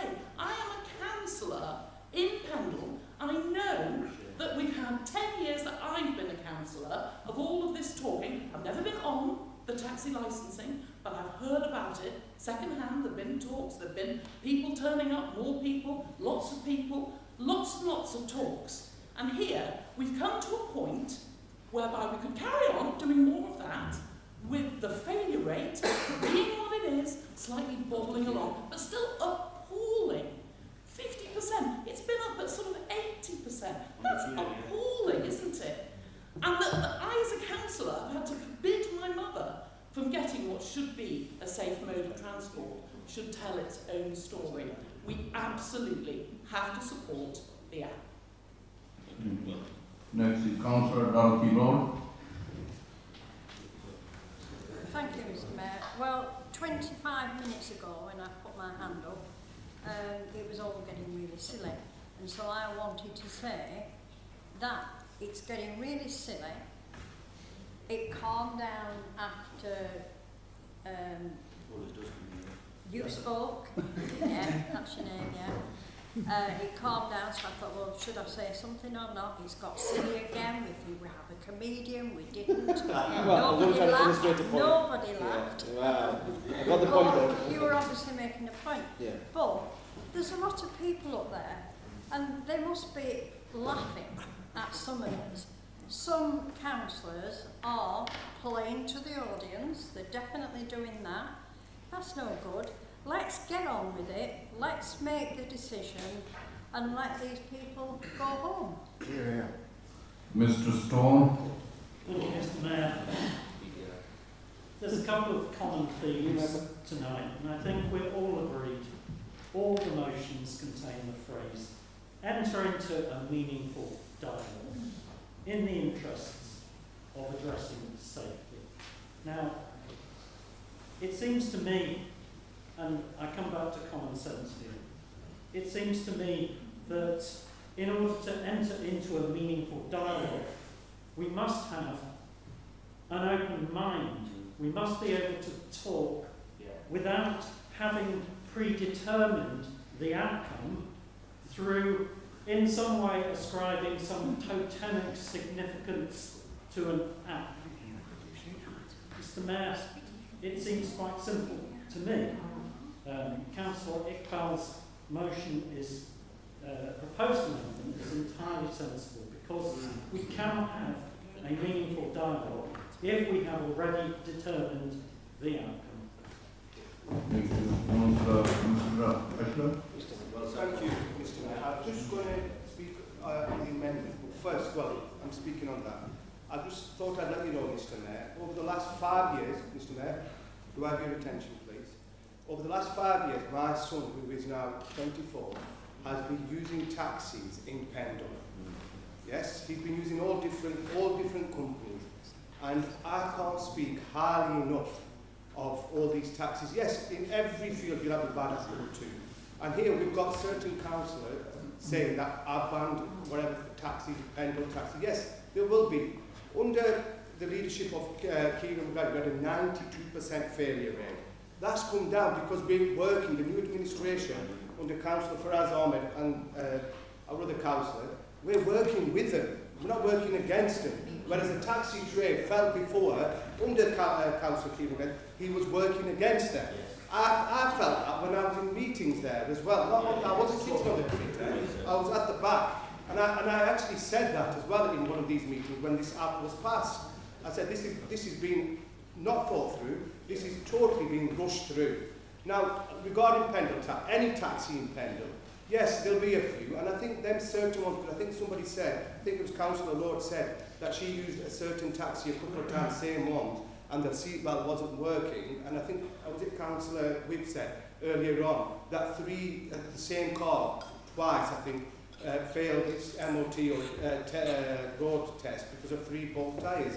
Well, I think what should happen is, Mr. Mayor, I think them particular taxi drivers, they're the ones who should be penalised, not the whole trade. And I can only say fantastic words about all the taxis in Pendle, and I encourage everybody to use Pendle taxis, not abandon them in this time and age. Yes.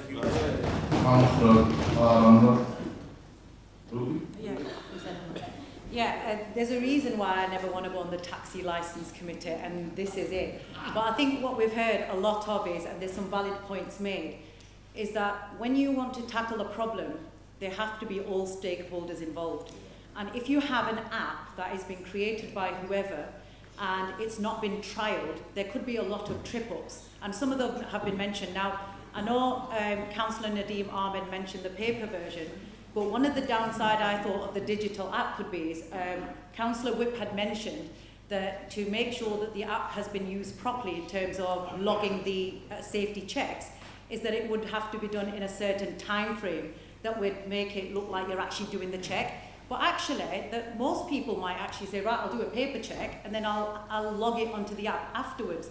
So the logistics of the app and what you want to achieve haven't actually been trialled. Now, I'm looking from an education background because that's where I come from. And before you roll anything out on a big scale, you first start it on a small scale. Then you look at what is it that all the stakeholders are saying. You look at what the officers are saying in terms of they're dealing with it from the council side. You look at it from the trade side in terms of what their problems are. You get the councillors of the wards involved. And then you start unpicking what the problems are before you actually roll it out on big scale. So I agree with the amendment to say that just, yes, they may eventually end up being an app in the long term, but at least at the beginning, there should be the dialogue, but actually constructive dialogue, not just, oh, we need checks, but actually action in what way do those checks happen. So it might even be that there are, I don't know, 20 checks. I don't know, it's not my area, but it might be that you focus on the 5 most important ones and try to embed those and then build on it. But I think what we're trying to do is, we've had 10 years of this problem and nothing's worked. And maybe it's because we're trying too much, too quickly. And it really needs a kind of a slower, kind of bite-sized approach and actually embed it. When it's worked, you then move on to the next bit. Thank you very much, Mr. Mayor. Just wrapping up on the amendment, I'm grateful to Councillor Stone once again to be the voice of common sense on that side of the chamber. But he's right, we need to have a level playing field when we enter into meaningful dialogue. We can't have the taxi drivers playing from the bottom to the top and we playing from the top to the bottom. So I would urge colleagues to support my amendment. It's sensible, it's constructive, and hopefully within the next 2 or 3 months there'll be proposals both from the trade, because they're the ones that are doing the work on the ground. I couldn't say to Howard that, I know what you do in court, because I don't represent people in court. He's the expert. The experts are sat up there and outside. So I would urge members to to support my amendment. And in that, Mr. Mayor, I'm calling for a name vote. Councillor, you want to say something? I want to respond to the debate, Mr. Mayor. The resolution that was passed a little while ago, which is now seeking to be amended, has within it the phrase meaningful dialogue with the trade about implementing the app.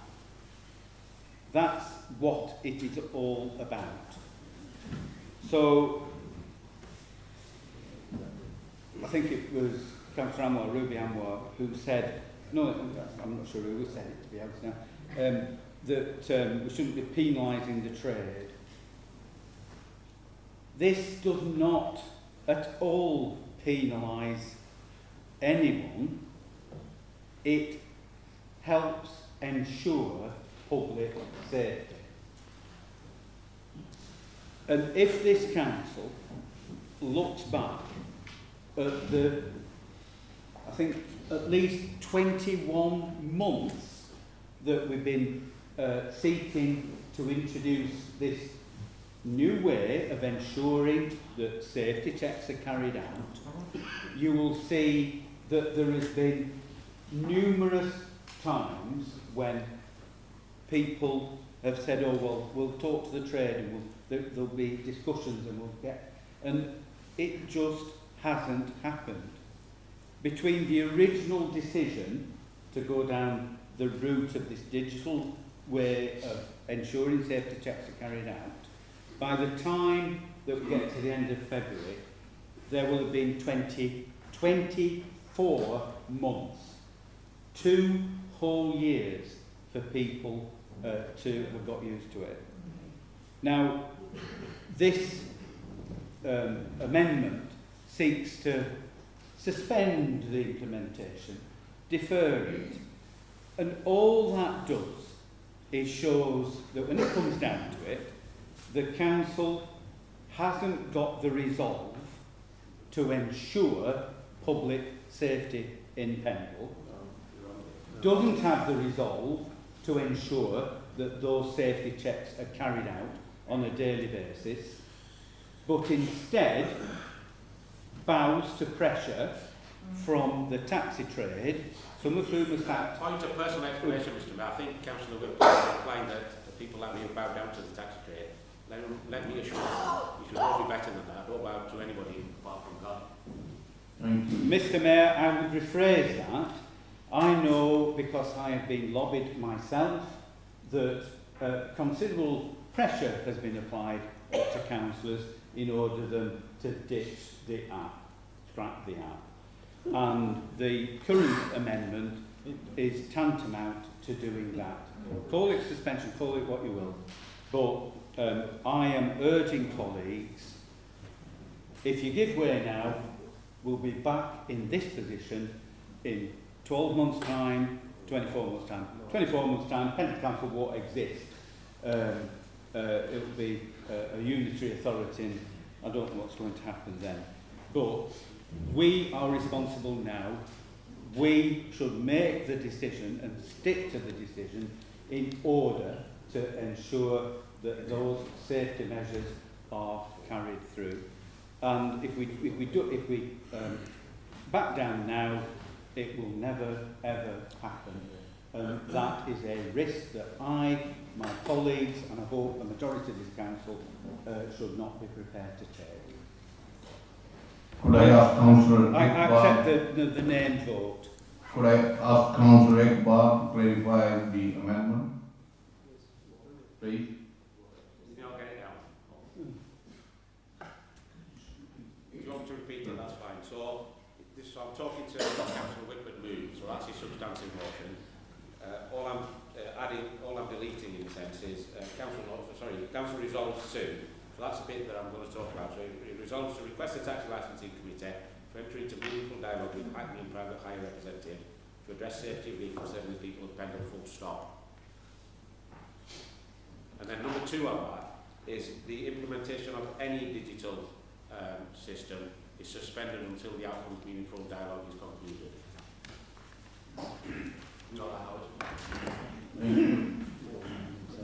The council therefore, the name vote, we can say for, against, or abstaining when I read the name out. Ahmad Faraz. For. Ahmed Nadeem. For. Ahmed Sajjad. For. Ali Zafar. For. Ahmed Mohammed. For. Anwar Ruby. For. Ashraf Naeem. For. Aslan Mohammed. Abstain. Church Chris. Against. Coben Press David. Against. Coben Press Sarah. Against. Gallia David. Against. Hamid Mohammed. Hartley David. Against.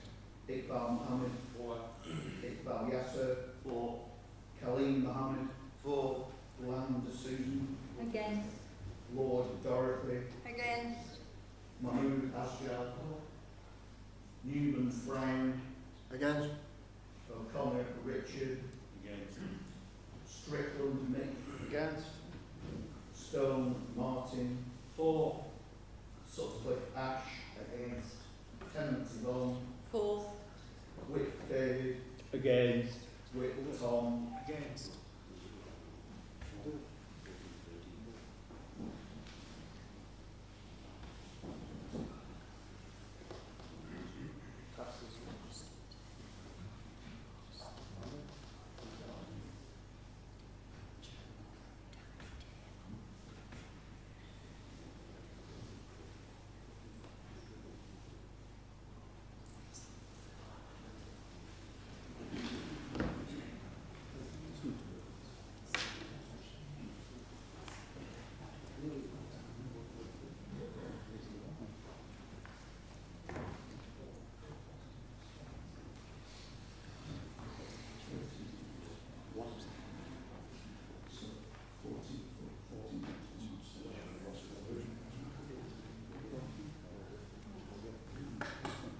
The amendment is carried.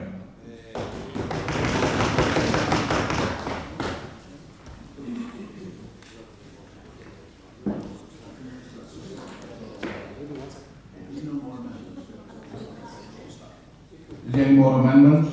No. We have a vote on. Is this now the substantive motion? Yeah. So, sorry, can I just clarify? Obviously, vote on the amendment. Does that now become the substantive motion? Okay. Can I ask for a name vote on that again? Requesting a special council meeting to vote no confidence in the I'm happy to second that.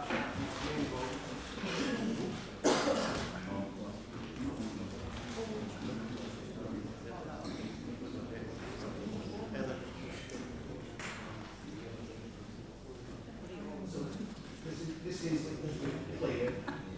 This is recorded votes on Councillor Iqbal's substantive motion that now is, and I actually thought the same procedure, please. Ahmad Faraz.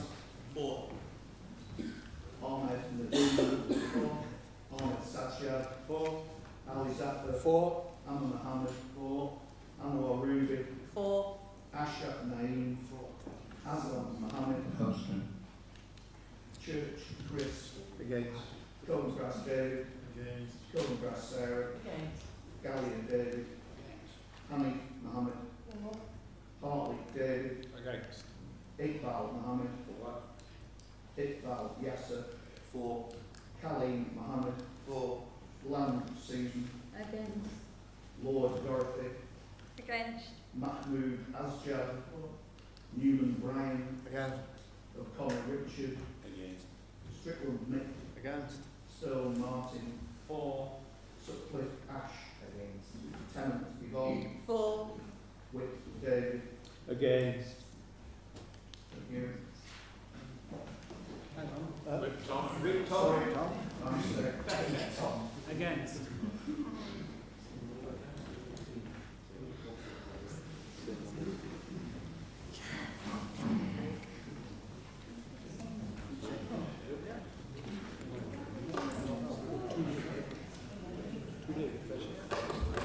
No confidence in the leader.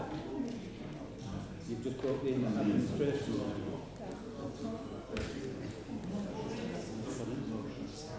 The motion is carried.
Item number 4, members vote up under Council B with the Council is asked to consider the sanction recommended by the Senate Committee on 28 October 2024.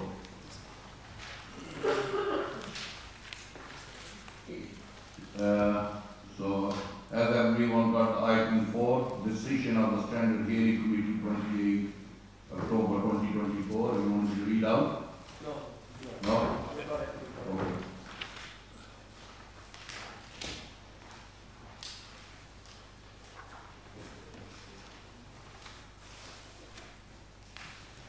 Could we?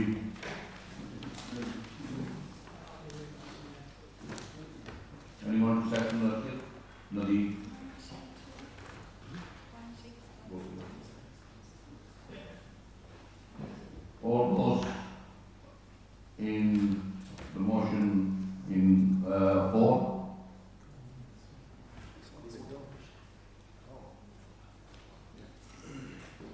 Against?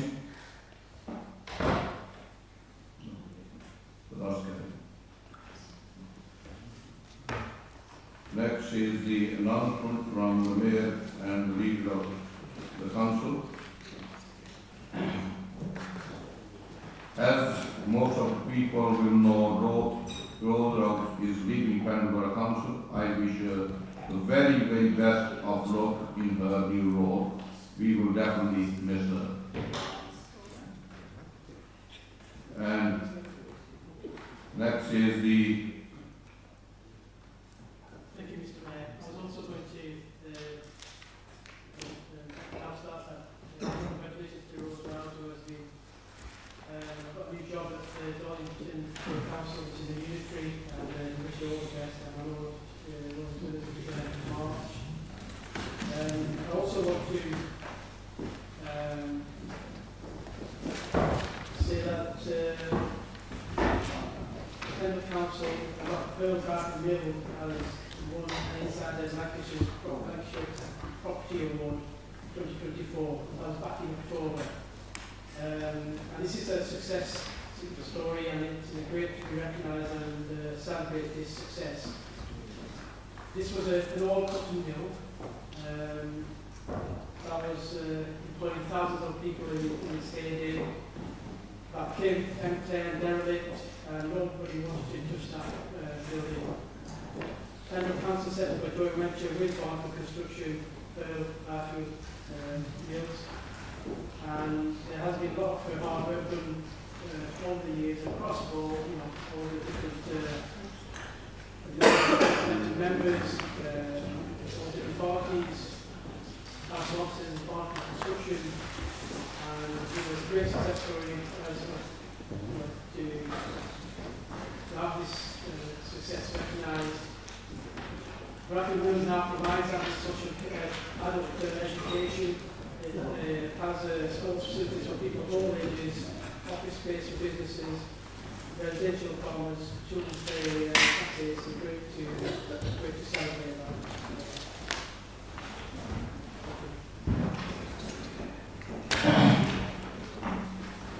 As the Mayor of Pendle, I continue to be busy in the local community since the last council meeting in September. I have been visiting and talking to those involved in numerous initiatives throughout Pendle. It is an honor to work with the young people of the borough. At the end of September, I participated in charity Macmillan Coffee morning at Central Primary School in Nelson. In October, I was a community judge at the first Give charity event at Pendle Vale College. It is brilliant that the charity First Give supports the young people to gain the knowledge and skills to make a real difference to the local community Pendle. The young people in Pendle continue to be a focus when the mayor of our two twin towns, Steve and Mark, visited the borough for a couple of days to mark two significant milestones. The purpose of the visit was to advance joint working projects between the two towns, with much of the joint working focusing on young people. There was a visit to the Pendle Youth Employment and Skills yesterday. We also visited Pendle Community High School and College. Cream and Wall are keen to make links between Pendle Community High School and College and Yesbo, the similar organized in their towns. The mayors were also very interested in learning about some of Pendle's initiatives, such as our Winning, Dumping, campaign, Climate Risk, and Beat the Street. I intend to invite outside Pendle climate change event at Community. Recently, I will be attending a Beat the Street celebration event.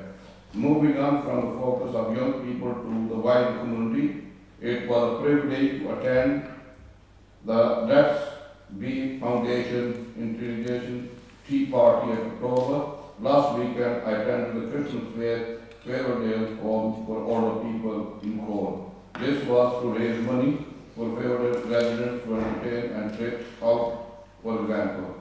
It was an honor to attend Pendleside Hospice Corporate Talent Awards in November, where Pendle Council won Best Newcomer Award. Pendleside Hospice is one of mine and various chosen charities as Armed Forces Sport Group in Barrowford.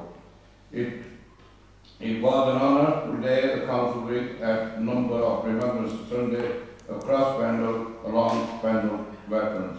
It was also an honour to attend the pre-mentioned full-day certificate ceremony of Paralympic Great Stevenson, a former veteran. I recently supported another event which Greg Stevenson was invited to, a Children in Need fundraiser at Elsa Home.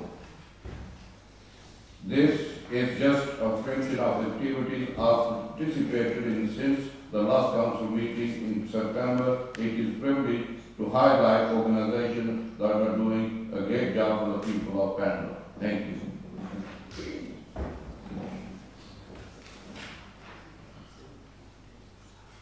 Next is number 6, questions and notices of members to the leader of committee, chairman or references an outside body on matters not otherwise on the agenda. No. Next is report by the leader on the work of executive.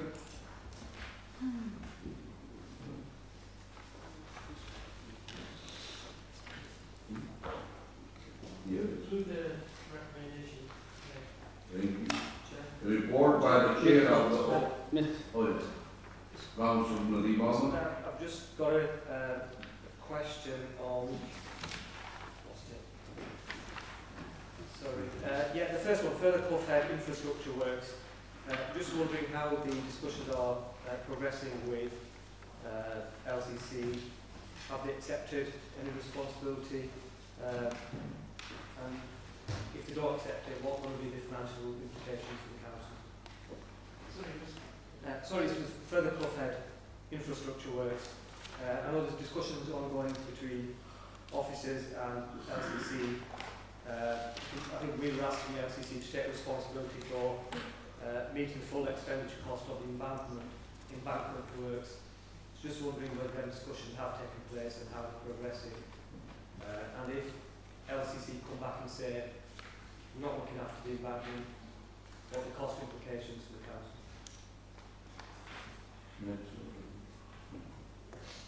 Mr. Stone has a question as well. Mr. Stone? Thank you, Mr. Mayor.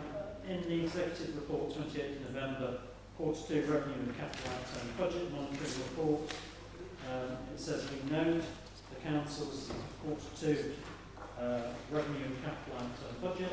Within that report, Mr. Mayor, it laid out figures showing a base budget surplus for the year of 117,000, and it also showed that on current projections there'd be a drawdown from reserves of 430,000, representing a slippage of £547,000 in this financial year. I would like to know what the leader intends to do about addressing that slippage.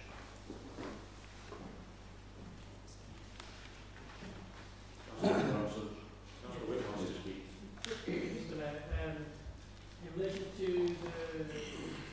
political fair, I think there are various that are in progress. I think there's some mine shafts that have been identified.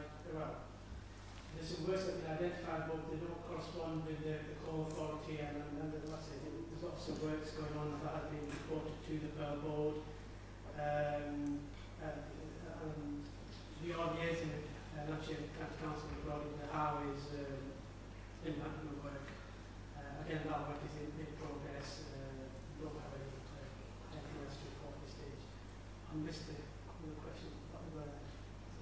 It was about the in-year budget slippage. We're now showing a £547,000 slippage from the original budget. In other words, our position has got worse in the year by £547,000. So what are the administration going to do to address that situation?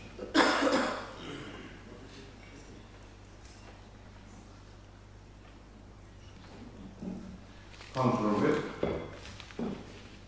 Thank you, Mr Mayor. I'd like to ask the current leader of the council if he agrees with me that the government have just dumped on the people of Pendle from a great height.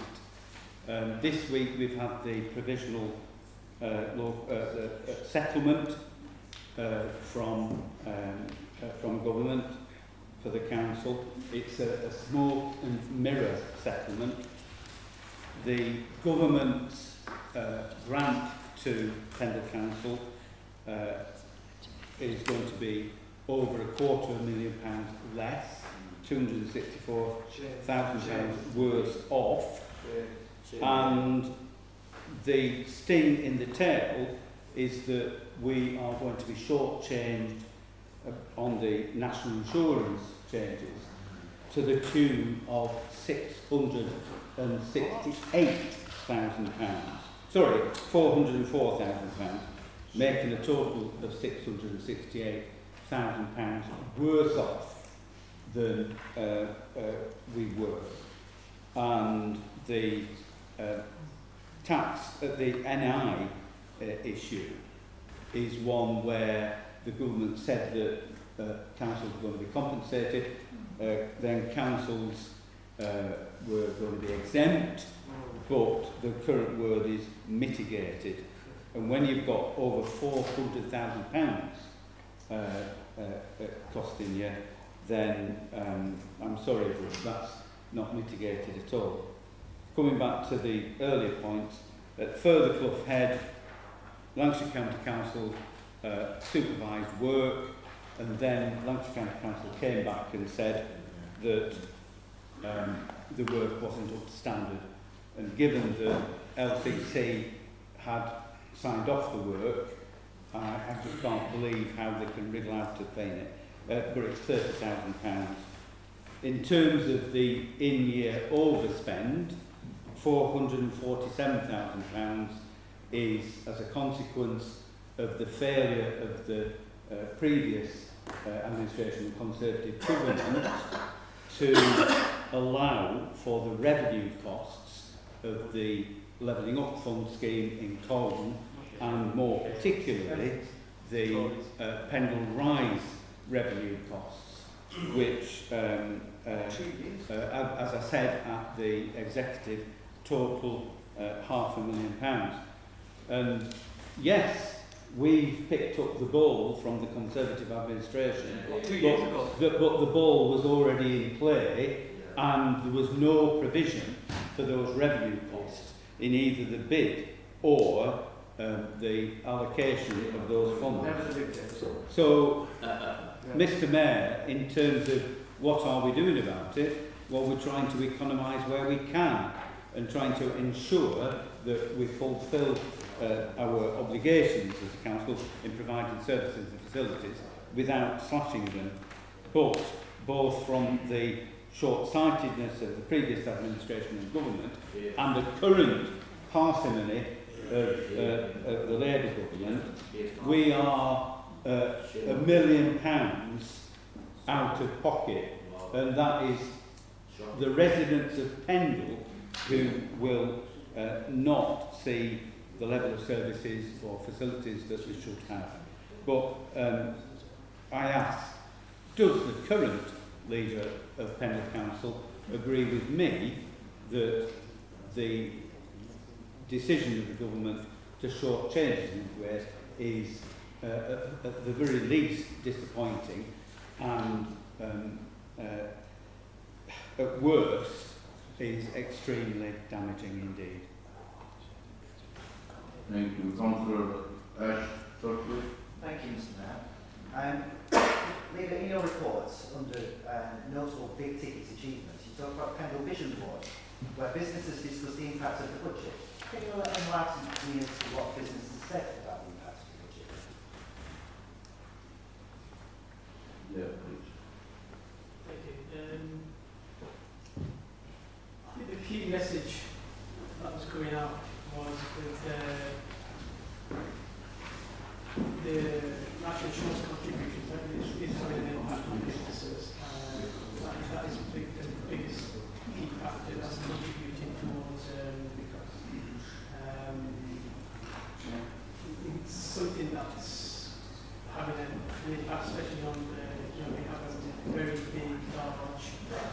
manufacturing base. So I think that's the biggest thing that people are coming back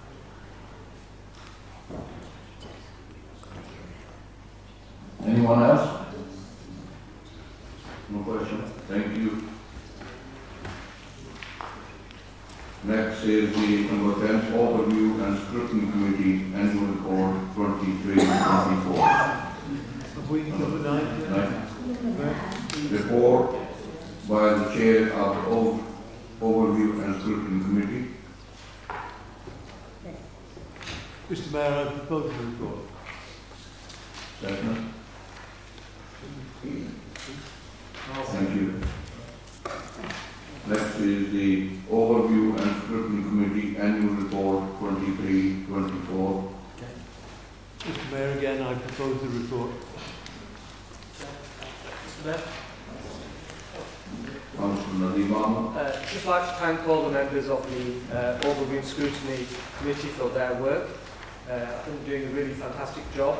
And some of the items which they're looking at are really important and really challenging for the committee. And I commend all those members involved because it does take a lot of time and effort in producing all the information and sitting in meetings and interviewing people and then presenting the reports back to the executive and full council. The one thing that really disappointed me was at the last executive meeting, the chair of the Overview and Scrutiny Committee presented the report which was clearly said that it was going to be presented and discussed. No decision doesn't have to be made by the executive, but at least I think out of courtesy to all the members involved in the Overview and Scrutiny Committee, there should be at least some discussion on the report that's being presented, rather than just dismissing and saying, well, we send it to the full council. I understand it's the full council who made the decision, but at least have some sort of discussion, so at least the work of the Overview and Scrutiny Committee is appreciated. Thank you. Thank you. Next is review of the bulky household waste collection and placement waste containers.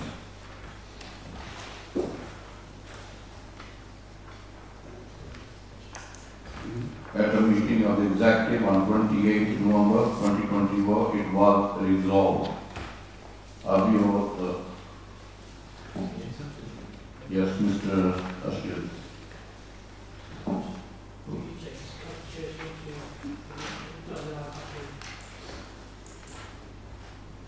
Do you want to say something, Mr. Chair? Beg your pardon, Chair. I propose the report. Thank you, Mr. Mayor. Mr. Mayor, at the executive, we noted this report and sent it to the councillors. Could I have a second?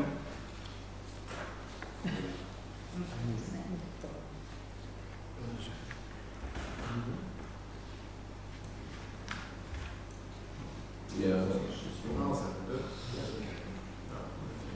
thank you, Mr. Mayor. Basically, obviously this report came to the executive and the decision was made that it's referred to the full council matters.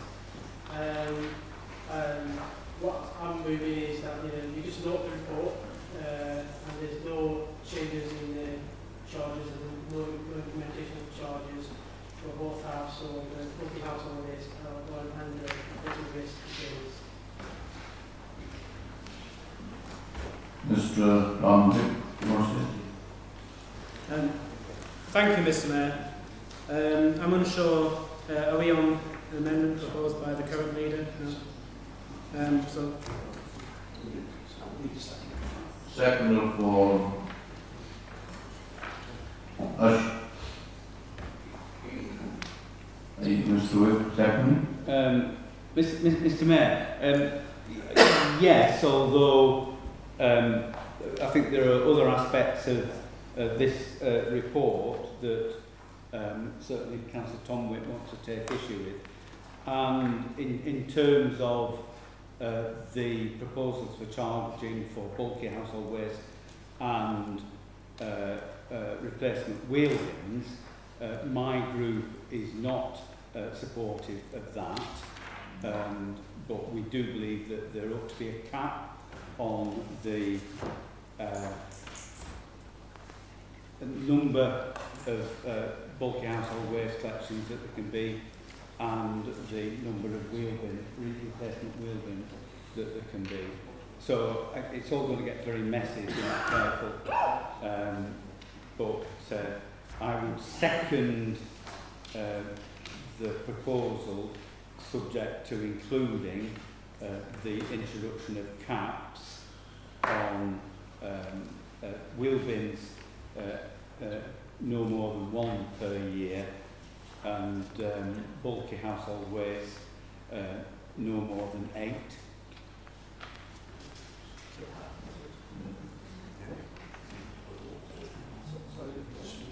Any other speakers? Yeah, thank you, Mr. Mayor. Mr. Mayor, as portfolio holder for environment and climate, I had discussions with the officer in question of this department, and it was actually to my surprise that we currently have a no questions asked policy when it comes to replacement of wheelie bins. Essentially, if anybody requires a wheelie bin, regardless of reason, essentially those wheelie bins are provided. There is no question asked, and I think that's part of the problem that we're currently are having to deal with, especially the financial problem that has been created for this council. So maybe alongside the resolution that's going to be passed here today, maybe it could also be council policy to actually question remote incidents of abuse and maybe give more power to officers as well to deal with incidents where there's been tons and tons of requests from certain house holders, for example, and maybe that might bring about a change of attitude as well, Mr. Mayor. So can I maybe, for the officers in question, ask that that's also taken away as well, to give some more powers to the officers and give them some discretion as well. Mr. Stone. Thank you, Mr. Mayor. Oh, sorry. Mr. Mayor, you didn't let me finish my first. Yeah. Thank you, Mr. Mayor. Yeah, I think a cap is the proper way to go on this one. There's always unknown situations that can cause people to lose a bin, and we should consider that as councillors when thinking about implementing such a charge. I think a cap of 1 replacement per bin is acceptable, and the fees thereafter would also be. I mean, £25 plus VAT is cheaper than other councils. I think it's £35. Sorry. No. Right. Hands up. Sorry. We can have one in the year. Right. Just in regards to the task and finish group's recommendations, on recommendation 5, communal bins would not be a viable option and the option not be pursued. Mr. Mayor, I've read the minutes, and the discussion must have, I don't know what happened at ordinary scrutiny, but I think it completely missed the point about what a communal bin could be. It looked at using orange waste bins as a replacement for wheelie bins, and that is not what a communal bin scheme would be, Mr. Mayor. The cost will be met by developers on new developments to implement them at no cost to this council. And they are a scheme already used in North Yorkshire and across mainland Europe. So to say that it's completely unviable and should not even be looked at, I think would be wrong of this council. So I'm glad that the current leader has decided to scrap that part of the resolution, and we should not include it in any further ones, Mr. Mayor. Thank you. Councillor Yasser Bob. I think Councillor Stone was the first. I'll get rid of the PTI member. Thank you, Mr. Mayor. I am a little bit confused about what the proposal is here. I would like clarification exactly as to what's going on and what we're being asked to consider. One general point, however, about overview and scrutiny. Councillor Arnold made an excellent point. Overview and scrutiny is a good example of a situation where members of that group work across party together in a collaborative spirit which is not always visible in this chamber. So these proposals are the result of a lot of work and with a lot of officer input, and they are the product of almost usually consensus in that committee. Now, I know the executive are very fond of asking overview and scrutiny to have a look at this and have a look at that, but generally when they get the reports, they throw them in the bin. They ignore them. It's not good practice. So, Mr. Mayor, yeah, if we could have some clarity about what recommendations are being proposed to be scrapped here, that would be appreciated. Thank you.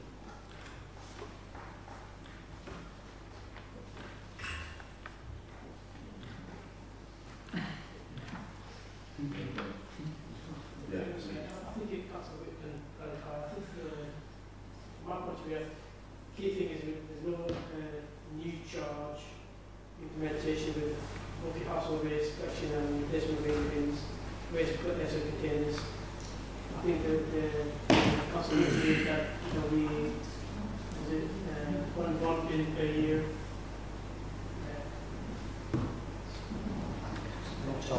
You want to say something, Mr. Councillor? Well, no, not really, Mr. Mayor. Councillor Stone just said that the executive throw overview and scrutiny recommendations in the bin. The past practice of this authority has been that overview and scrutiny recommendations come to the council and then go for implementation, and the recommendations are monitored. And this has been turned round, and instead the executive is getting stuff that should have come to the council. Nobody's thrown anything in the bin, perhaps an apt sort of phrase for this subject. And I do agree that there is that confusion, because, for instance, I'm vehemently opposed to the suggestion that the chips in the bins be used to monitor where they are and who's using them. And I certainly was part of a council that gave a commitment that the chips in the bins would never be used to surveil, carry out surveillance on what people were doing. So I agree with the current leader of the council that we shouldn't introduce the charges. I've suggested that there is a cap in order to contain costs and exclude the outliers who are demanding far too many bulk household waste collections. So, Mr. Mayor, perhaps if the Conservatives are confused, perhaps this is just referred back and refined rather than dealt with at this point. However, next item we've got fees and charges, so we'll be discussing it then. Councillor Yasri-Kwak. Thank you, Chair. No, I think what Councillor Stone said wanted some clarity, and I was genuinely confused as to what was happening. Councillor, the leader, has clarified that position, and I think Councillor Whip has added some further clarity, so I don't need to.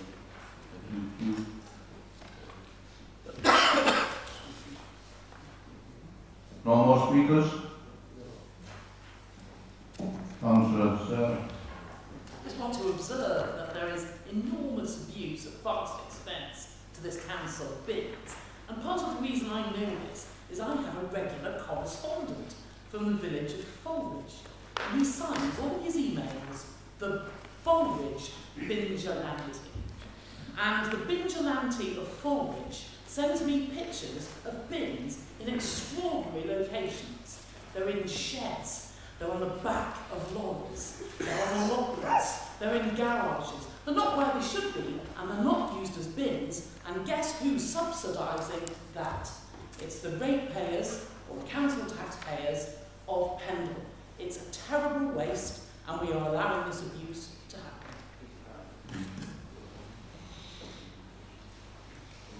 Councillor Davis. Thank you very much. Just to echo some of the points about waste and the like, we did have a very, very detailed session with David Walker, who was outlining the problems he faces, the abuse of the system, etc., etc.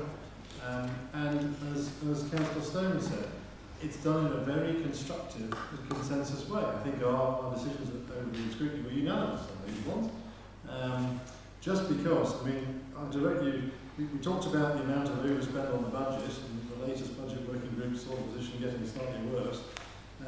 We've got bulky waste collection is £173,000. So that's a fairly hefty number. In the event of Section 114, it will be removed altogether, because clearly it's not contributing in any way. It's a wholly discretionary service. We do it because we like to help out residents. It's a valuable service. Similarly, on the bin replacements, again, full cost of the council, £234,000. Council budget set to 150. Well, so we're wildly overspending again because of the abuse of the system. David Walker, again, is pushing a very strong vision for Pendle in terms of reusing, recycling, hence the idea of discretionary, the difference between the grey bins and the recycling bins. He wants to push a recycling agenda, reusing things. We talked about Paul Humphrey. He was recycling for training purposes. But everything else that people throw away goes in the bin, nobody cares, that's it, gone. Let's reuse it a bit. So he is prepared to, his suggestion was, which we supported at ONS, and I ask you to support it tonight, is all about providing those green bins, brown bins, blue bins, and using those a lot more, and providing replacements for free.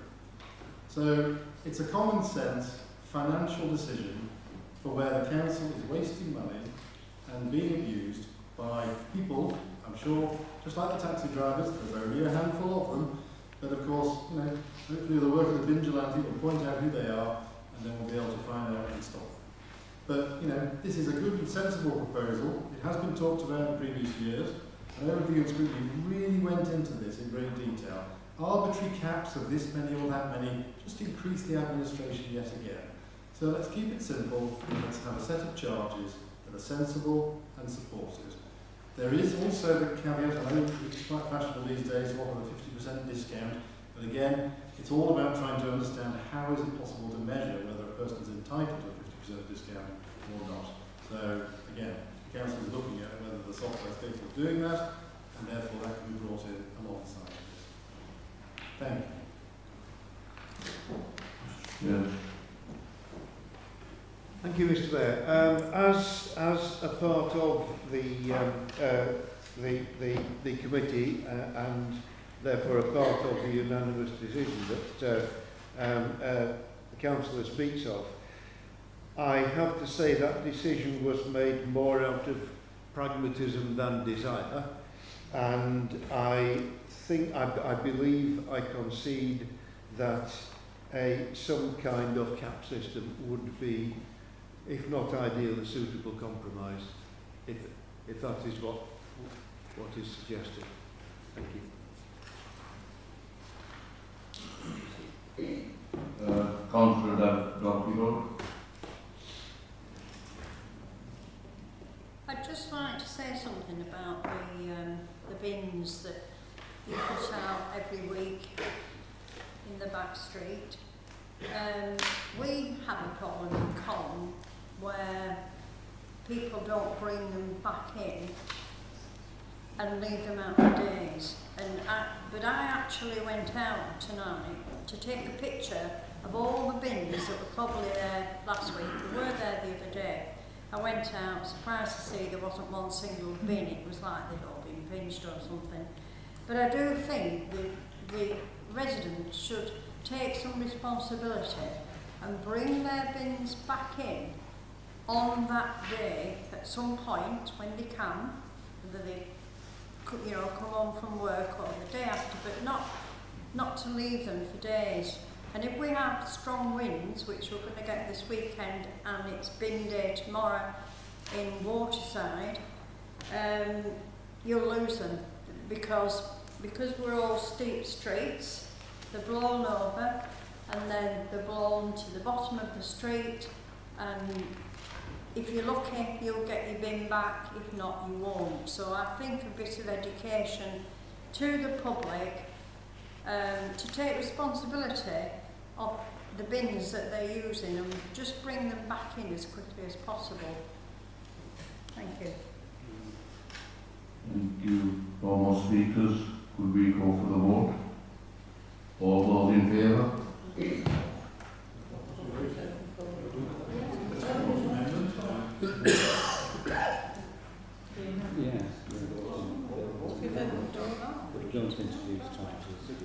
All those against?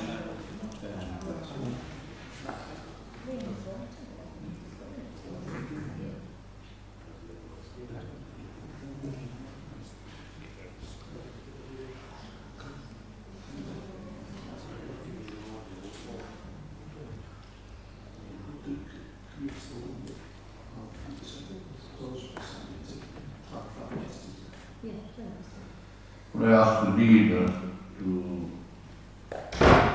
specify the move? So what we moved was that there's no charge for multi-household waste collection and replacement of waste containers, and there's a cap of 8 items for multi-household. 8 bookings. And one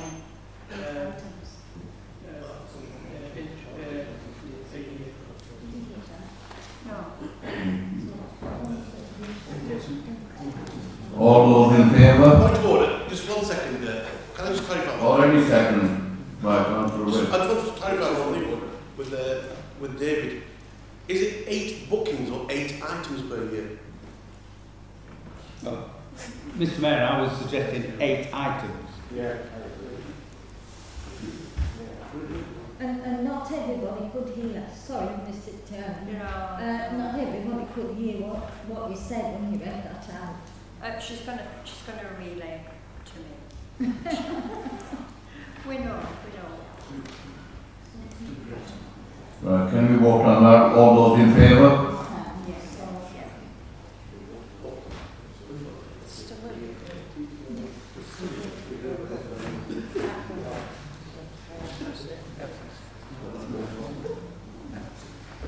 All those against?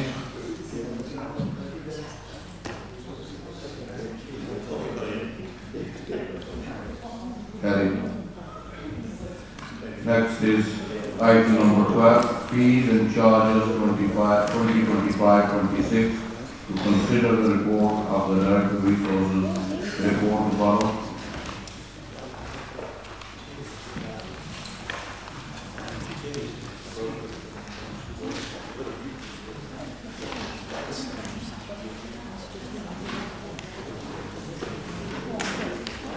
Mr. Mayor, now the report basically asks for a 2.2% increase across the board. Can I move that recommendation? Thank you. Any more? Please, Councillor Witt. Yeah, I'm going to move an amendment, Mr. Mayor, and that is that in respect of cemeteries, that the charges are increased by 5%. And I move this, Mr. Mayor, because currently the council is spending over £100,000 a year over and above the income from cemeteries. And as a consequence, there is a tax on the living because that has to come out of the council tax. The creation of the new cemetery in Nelson, when that comes online, will increase the cost of operating cemeteries to something like £250,000 a year. The fees for cemetery charges have not increased for the best part of a decade, and the cost of actually providing the service, irrespective of new cemetery or not, goes up year after year. So I think, Mr Mayor, that my group is of the view that there ought to be a modest increase, and that increase this year should be 5%. So I move that, Mr Mayor, in the hope that the council will actually accept it. You have a second? Right.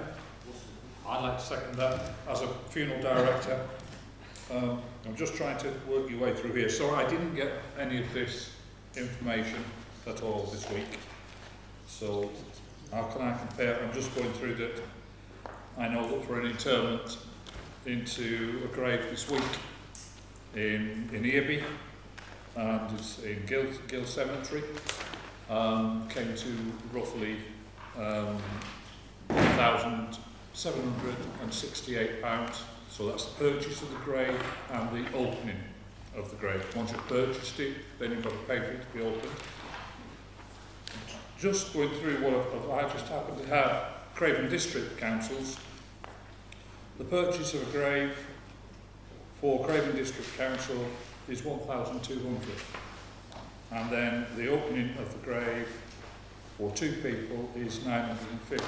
So that, by bringing the prices up, I think it will put us in line with Skipton and Craven District in doing that. And I think there's also there's stuff missing off here which I would like to have gone through with a fine tooth comb and have a word with Mr Cresswell, Cemeteries Officer, maybe to add some additions, which not until I spoke to him.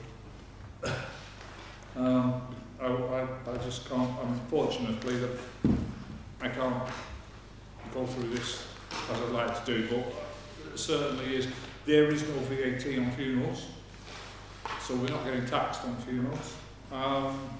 But I think we need to, we need to up it. And unfortunately, people don't question the price of burials or cremations. It's a necessity. Councillor Jeffrey Bob. Thank you, Chair. Chair, I was just looking at the figures whilst Councillor Whip was speaking.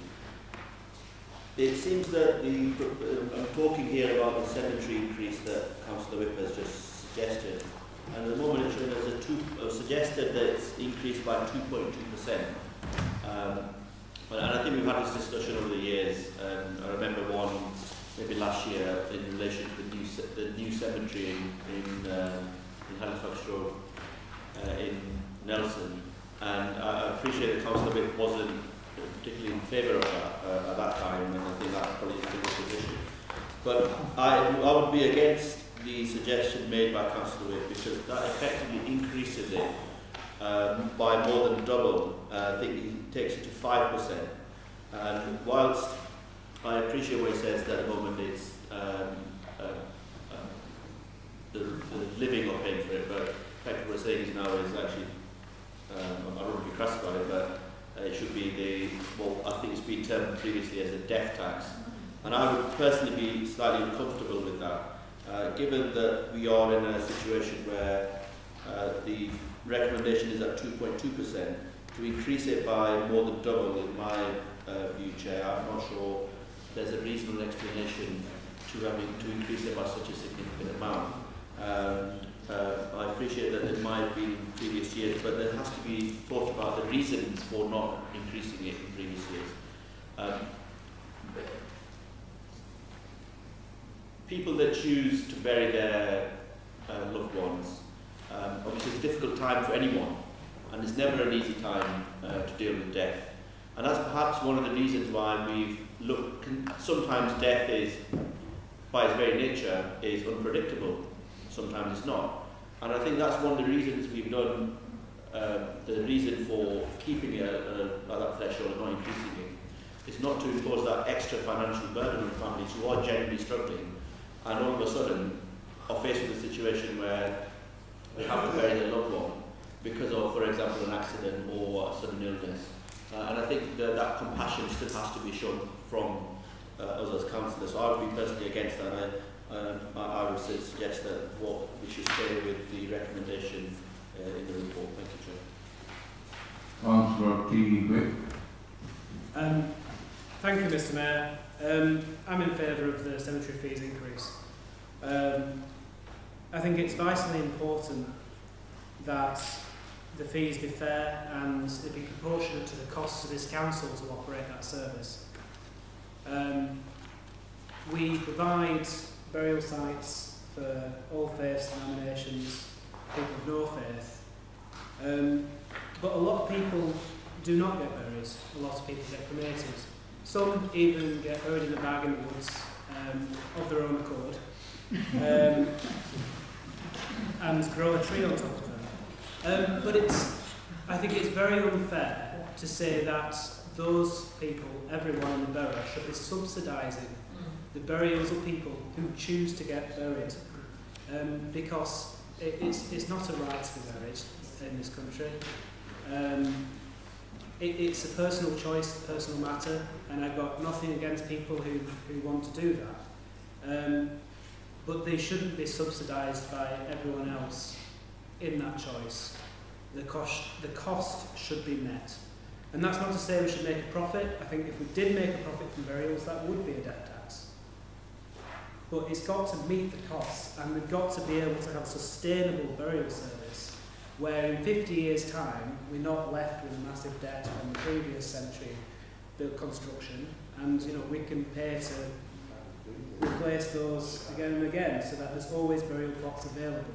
We've got to have a sustainable model to operate cemeteries. And at the moment, that's just not happening. I mean, Councillor David Witt outlined the figures. We're going to be looking at £250,000 every year subsidising burial plots in Pendle. That is not a sustainable model. We have to increase fees, at least at the rate of inflation. And we haven't been doing so for a decade. And that's going to take some catching up. So to propose 2.2% is not enough, because we will never catch up. So I very much support a higher increase in the fees. I hope I persuaded you as well. Thank you. Councillor Frazan. Thank you, Mr. Mayor. I've got grave concerns about this, because one of the major issues that we've got here is, looking at our agenda item, we've got an item saying here increasing poverty for many families across Pendle. Then we've got another one regarding homelessness coming up. Then we've got another one reforming houses, etc. And yet we introducing a further death tax. In my eyes, we should actually be decreasing the fees rather than increasing the fees or even stabilising the fees. Thank you. Any more speakers?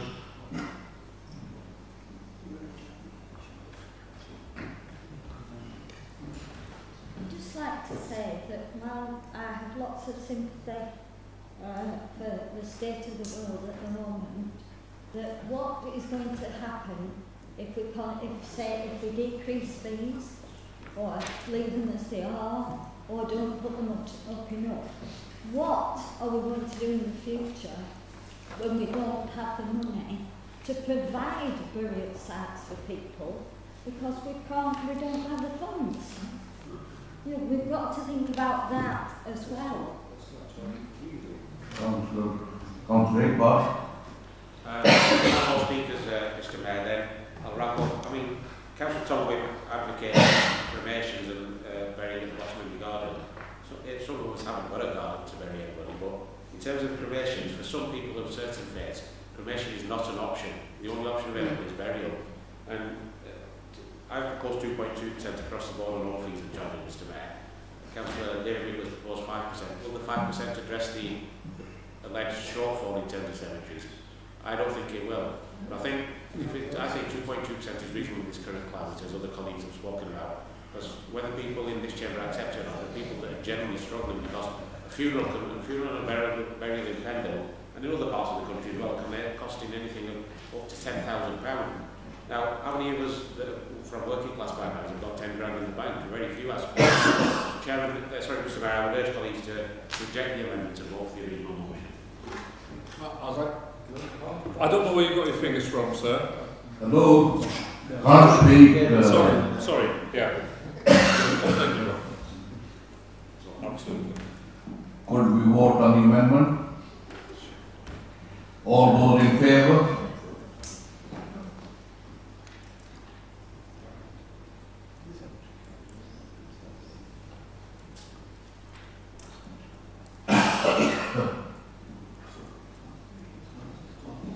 All those against?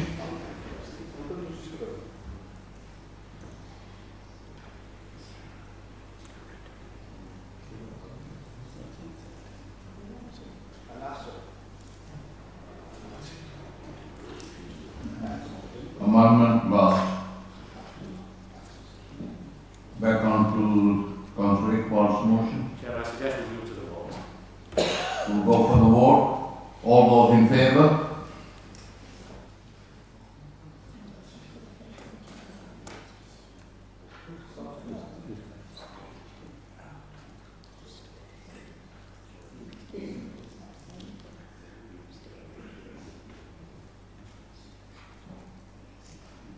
All those against?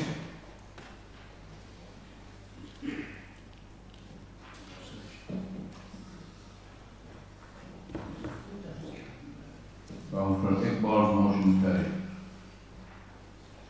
Mr. Mayor, that leaves undealt with the issue of the pest control service.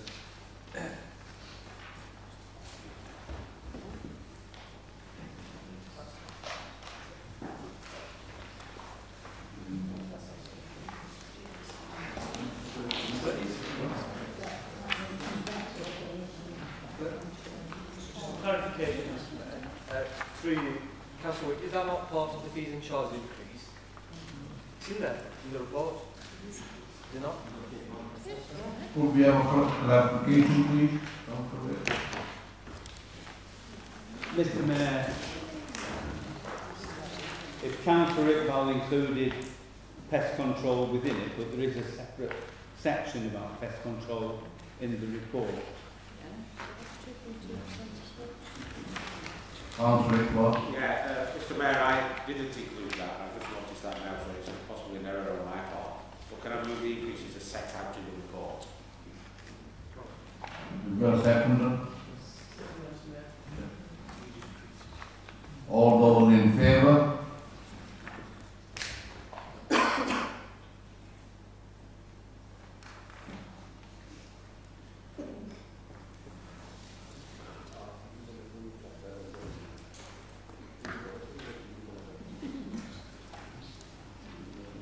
Against?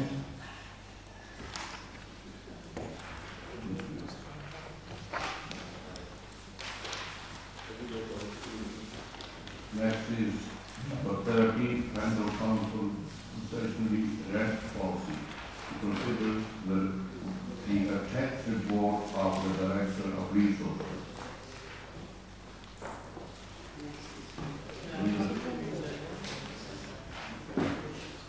Have we got a seconder?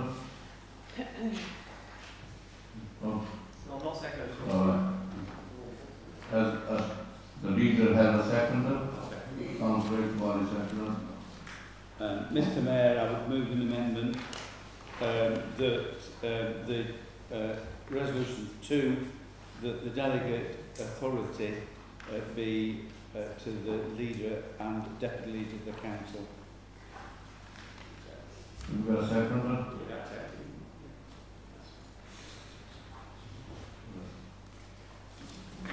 Councillor Nadeem Ahmed. Yeah. Thank you, Mr. Mayor. I agree that there needs to be a policy on this. Previously, decisions around concessionary rents has been done on an ad hoc basis, so I think it's sensible that we do have a policy and it's the right thing to do. Just need some information, Chair, in terms of the number of properties that are affected currently dependent by this policy. And I agree, I think it's sensible in terms of the amendments that's been moved by Council Wick, in terms of the deputy leader being involved in that process.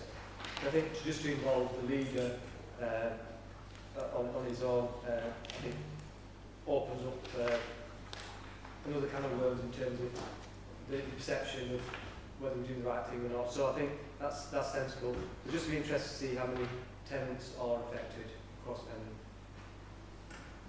If anyone's got that information.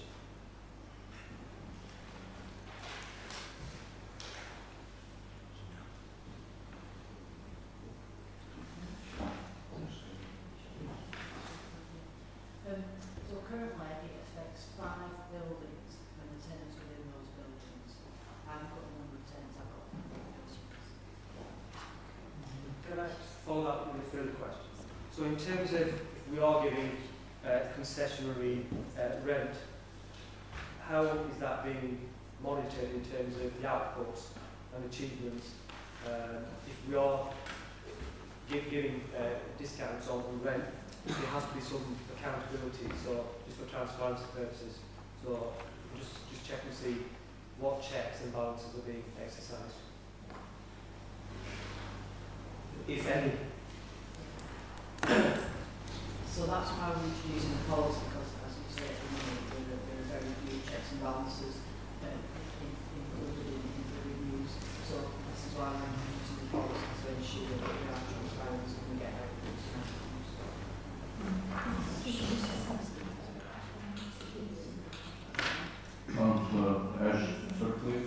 Thank you. I'm broadly in agreement with the report as it stands to have a policy on concessionary rents.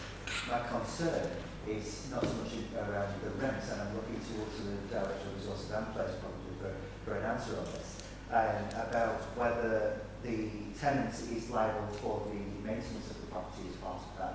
Because I think it's absolutely fine to work on a concessionary rent to support a service that is needed and provided in the borough, but I don't think we should be liable for the maintenance of a building where it would be presumably a pollution repair links or something of that nature. I think there just needs to be a bit of clarity around that, just to make sure we're not falling into any sort of pitfalls with liability.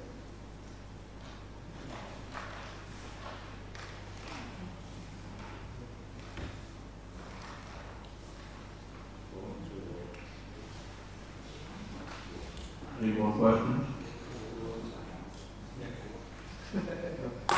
All those in favour?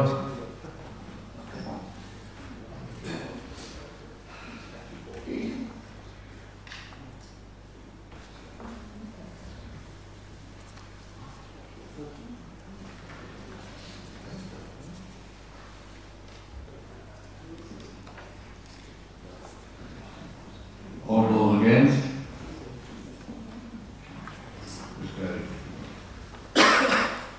Next is item 14, refusal of driver's license consideration of the removal of section 5.4 from the taxi licensing policy. Move the recommendation, Mr. Mayor.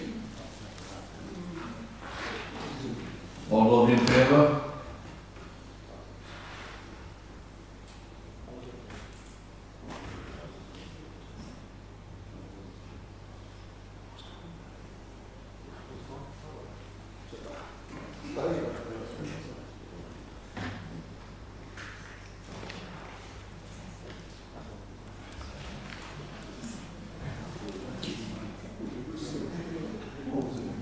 All those against? Next is item number 15, Air Central Air Conditioning System at the meeting of the Executive on 28 November 2024 was resolved. Yes, Leader. I move the recommendation as set out. This is in relation to lease agreement with Nursing Home College. The building has been not been in use since COVID, and the air conditioning system needs some work to be on it, and the independent council is made a contribution of 4K, and Nursing Home College will contribute 46.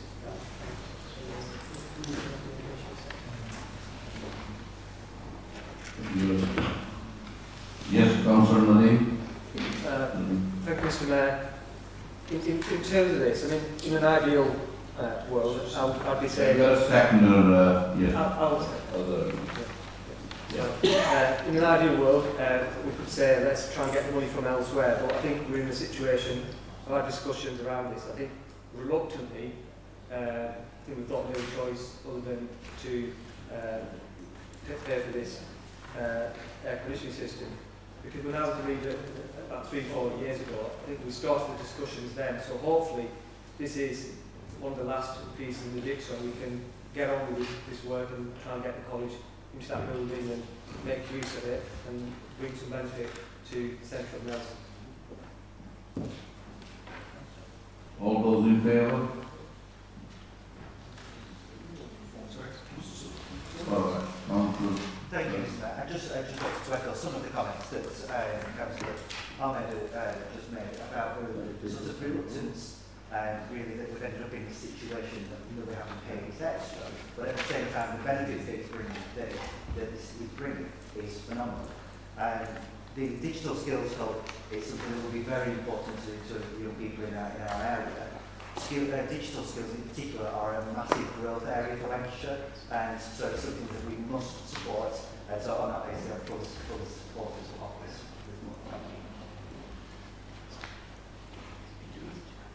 All those in favour?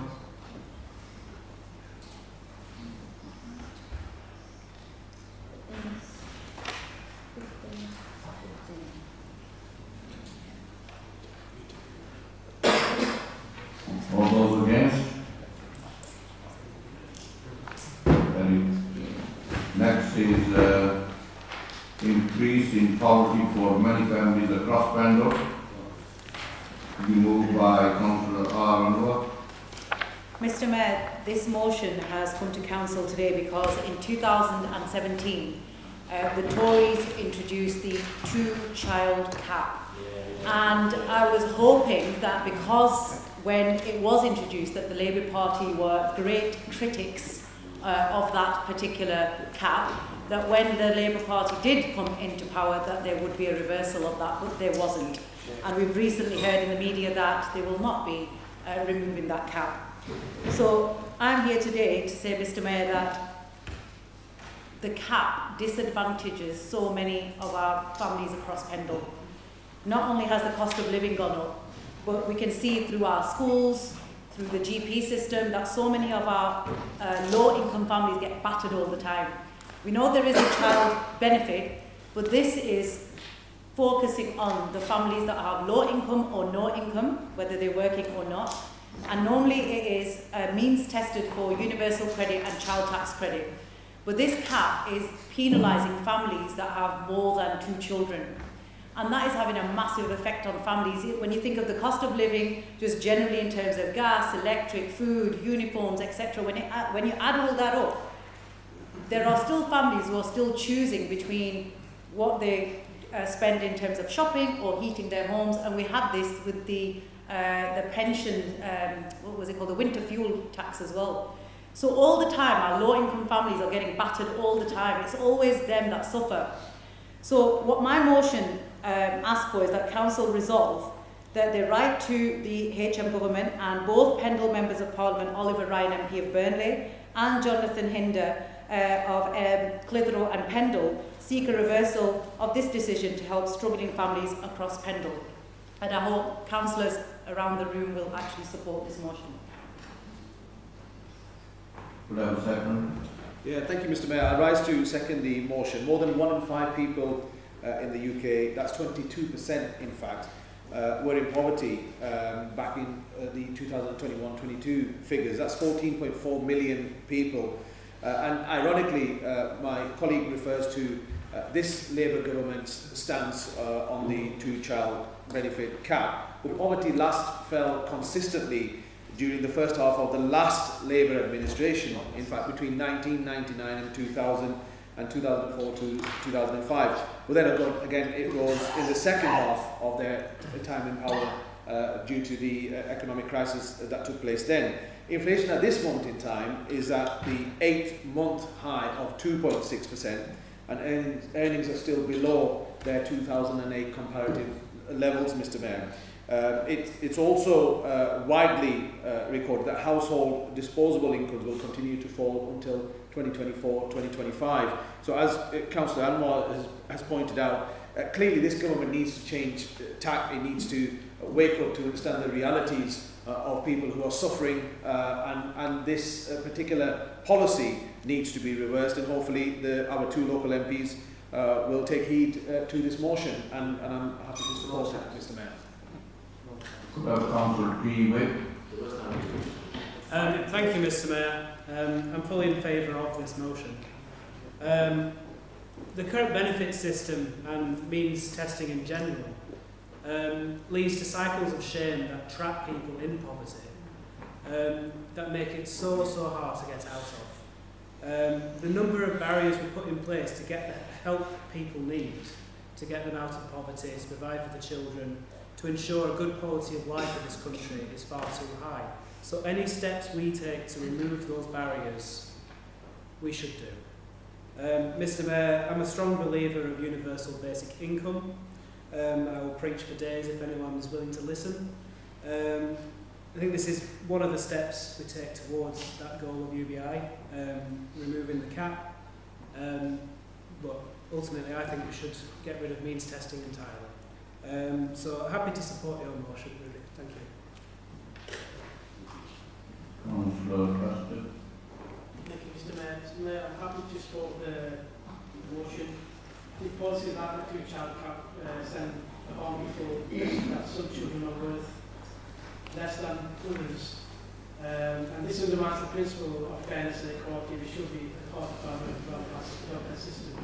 The two-child benefit cap does not promote fairness or financial responsibility, and it perpetuates poverty and it harms children. And places undue burden on children and families as well. And as mental council and society in general, we must advocate for policies that uplift and support all children, regardless of their family circumstances. And every child deserves a chance to thrive.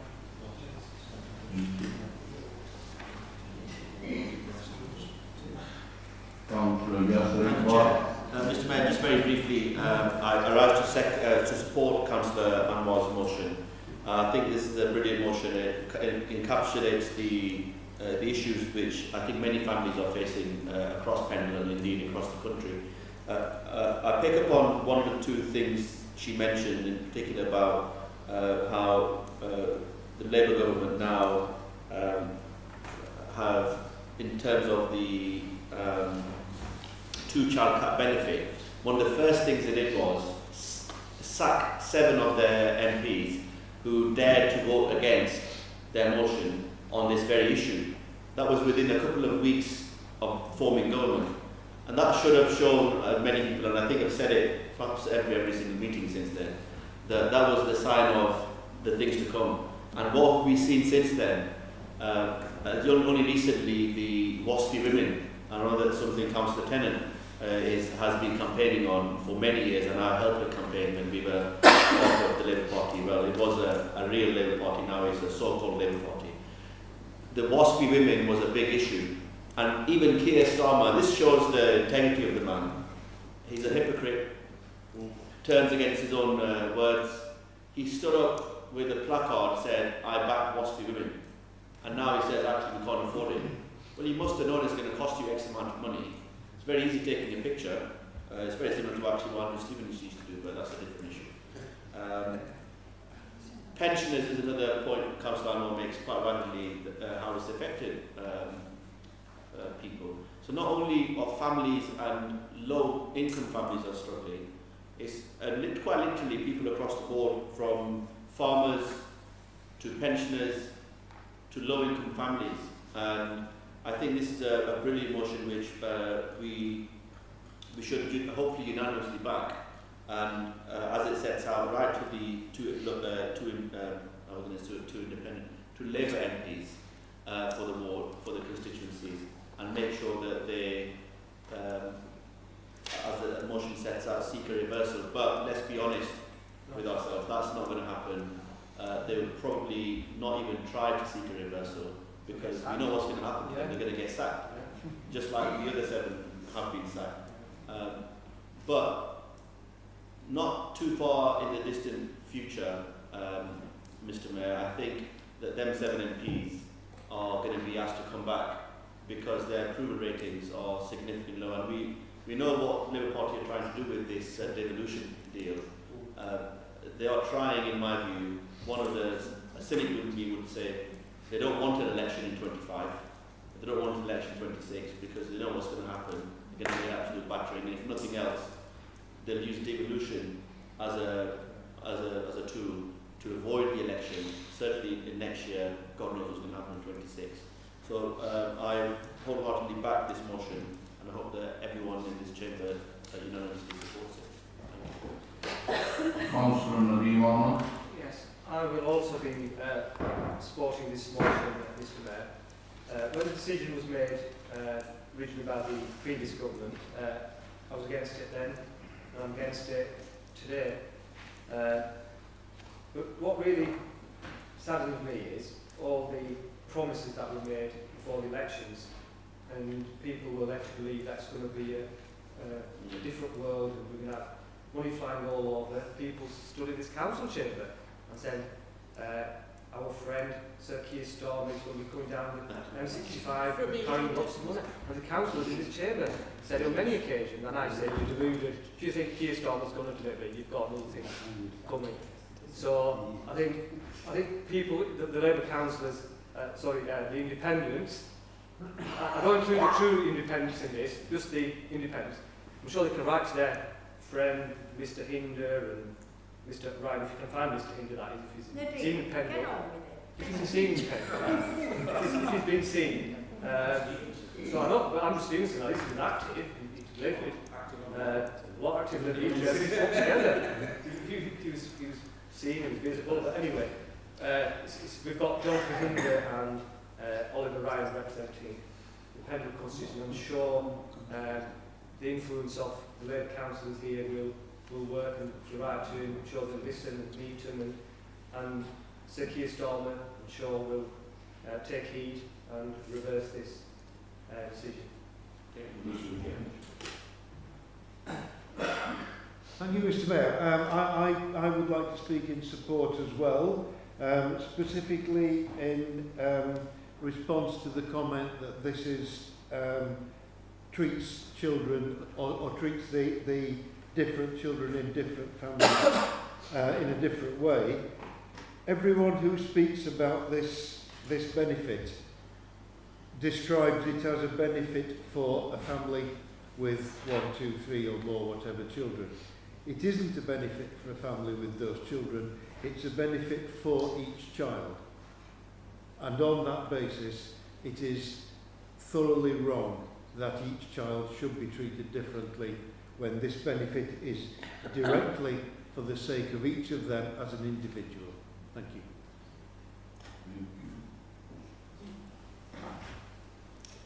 Are there no more speakers? Could we go for the vote? All those in favour?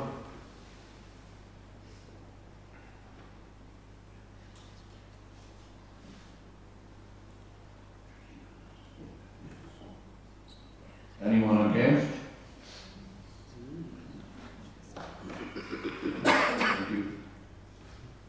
So next is C, local government representation to be moved by Councillor Peewitt and second by Councillor B. Hartley. Thank you, Mr. Mayor. I'm going to read the motion out, or at least in part. It's amended from the one that's in your pink sheets, and I'll draw attention to that. But, Mr. Mayor, this week we've seen the publication of the government's white paper, and it's an Orwellian world of a centrist and statist government, and the white paper is tantamount to the destruction of local democracy. The white paper says that new unitary councils should be formed with populations ideally of 500,000 people. Coincidentally, one of our 2 MPs published a paper actually calling for that Greater Blackburn monster authority to be created, and lo, the government are following his wishes. And the MP had no consultation with any councillors that I'm aware of in Pendle, and indeed not with the leadership in Burnley. So Council reaffirms its previous decision opposing the creation of such monster councils, and requests that local service and facilities continue to be provided by truly local councils, sensitive to the needs of and accountable through the ballot box to local residents. Council believes that the White Paper will have significant short and medium-term financial costs, not savings, that the impact on services will be severely detrimental and will create a massive democratic deficit, with power being centralised further away and into fewer hands.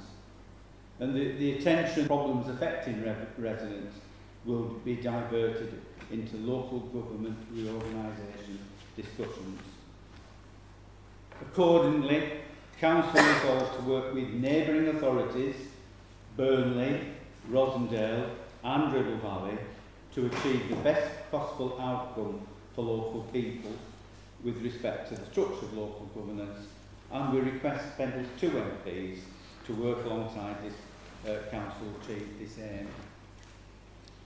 This is about residents keeping local control. It's about keeping decisions as close as possible to local people. There will be nothing local about a monster authority covering the whole of East Lancashire.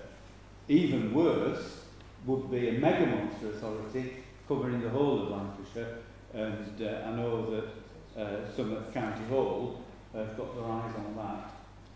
So, Mr Mayor, this is a disastrous step backwards. It is not decentralisation, it's not devolution, it's centralisation and a concentration of power in fewer and fewer people's hands.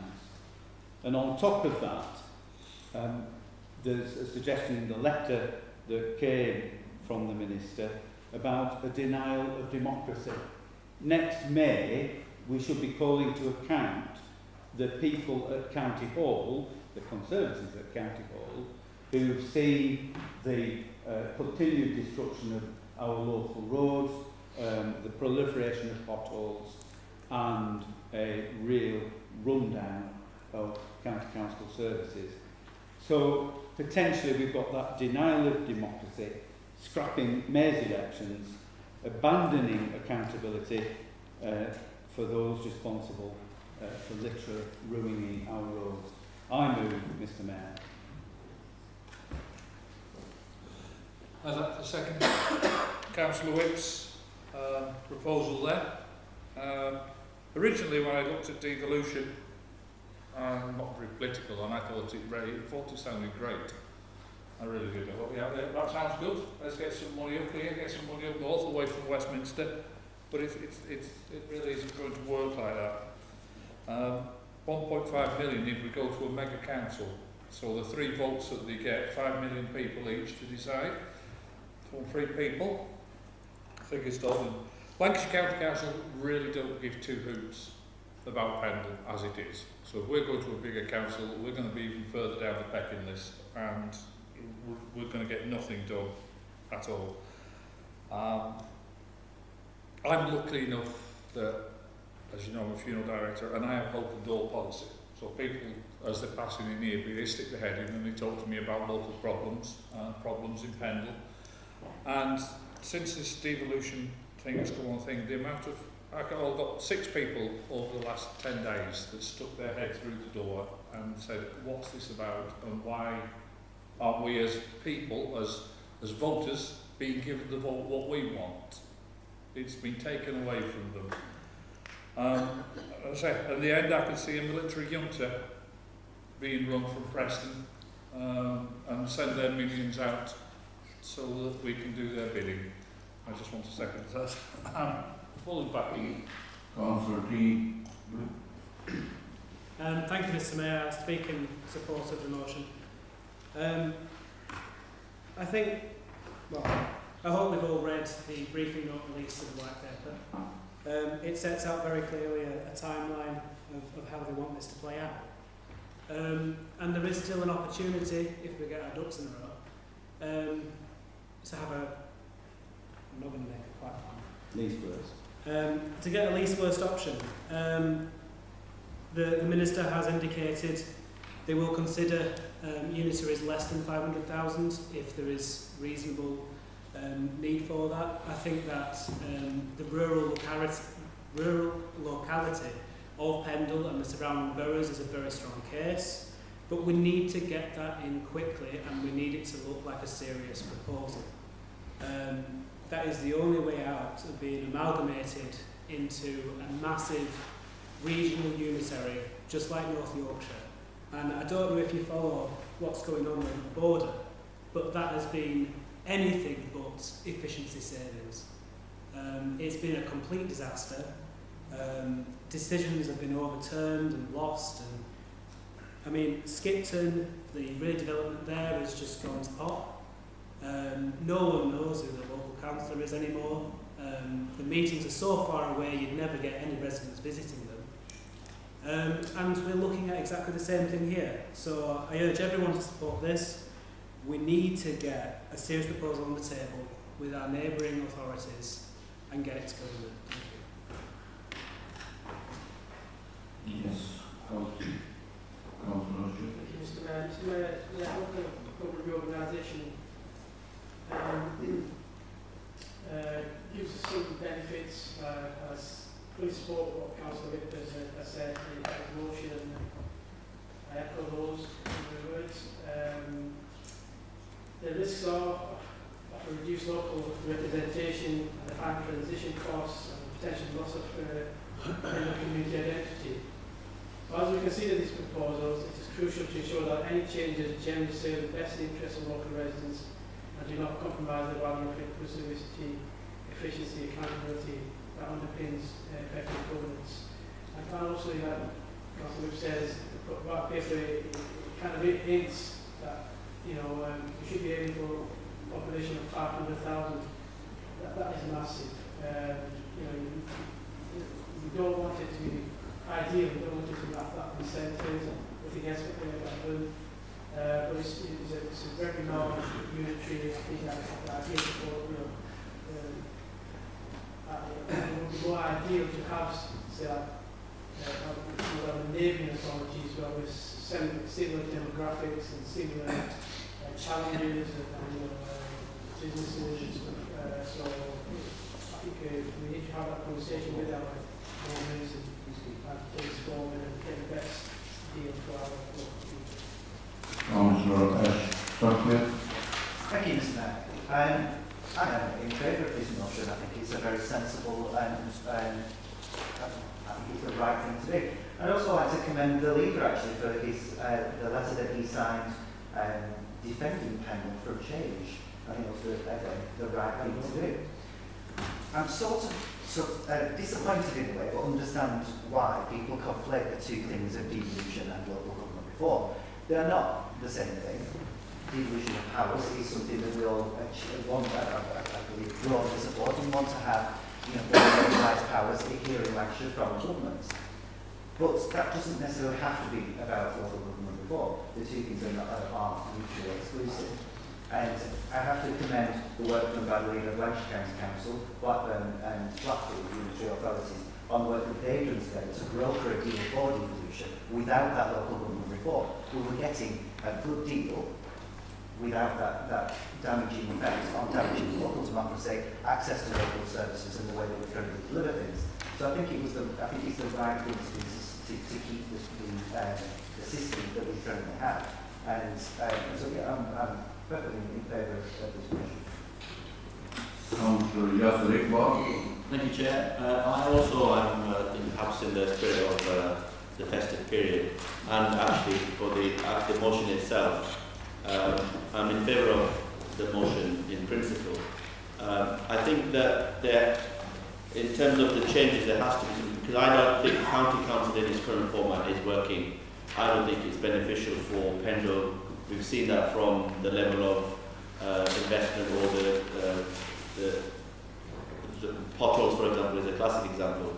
How they fund that, how we request as councillors. We as Pendle councillors are more or less powerless, I'd say equal part of the members of the public in requesting things. For example, when the snow hit, there's and Councillor Iqbal will know this because I contacted him as the county councillor of that ward, asked for a gritting route to be added to a street where there are serious issues, where snow sticks on and there are serious issues with the traffic. County council said, well, it's not one of our main routes, even though there are buses going through, ambulances getting stuck. That's just one small example. I've never been a fan of Lancashire County Council. There has to be some change, but in the format that this current government is suggesting, I don't think they've obviously gone as far as detail as to tell us exactly what the format and the layout is going to look like, but it seems that they are hell-bent on having some form of devolution. I think whatever happens is coming, whether we like it or not.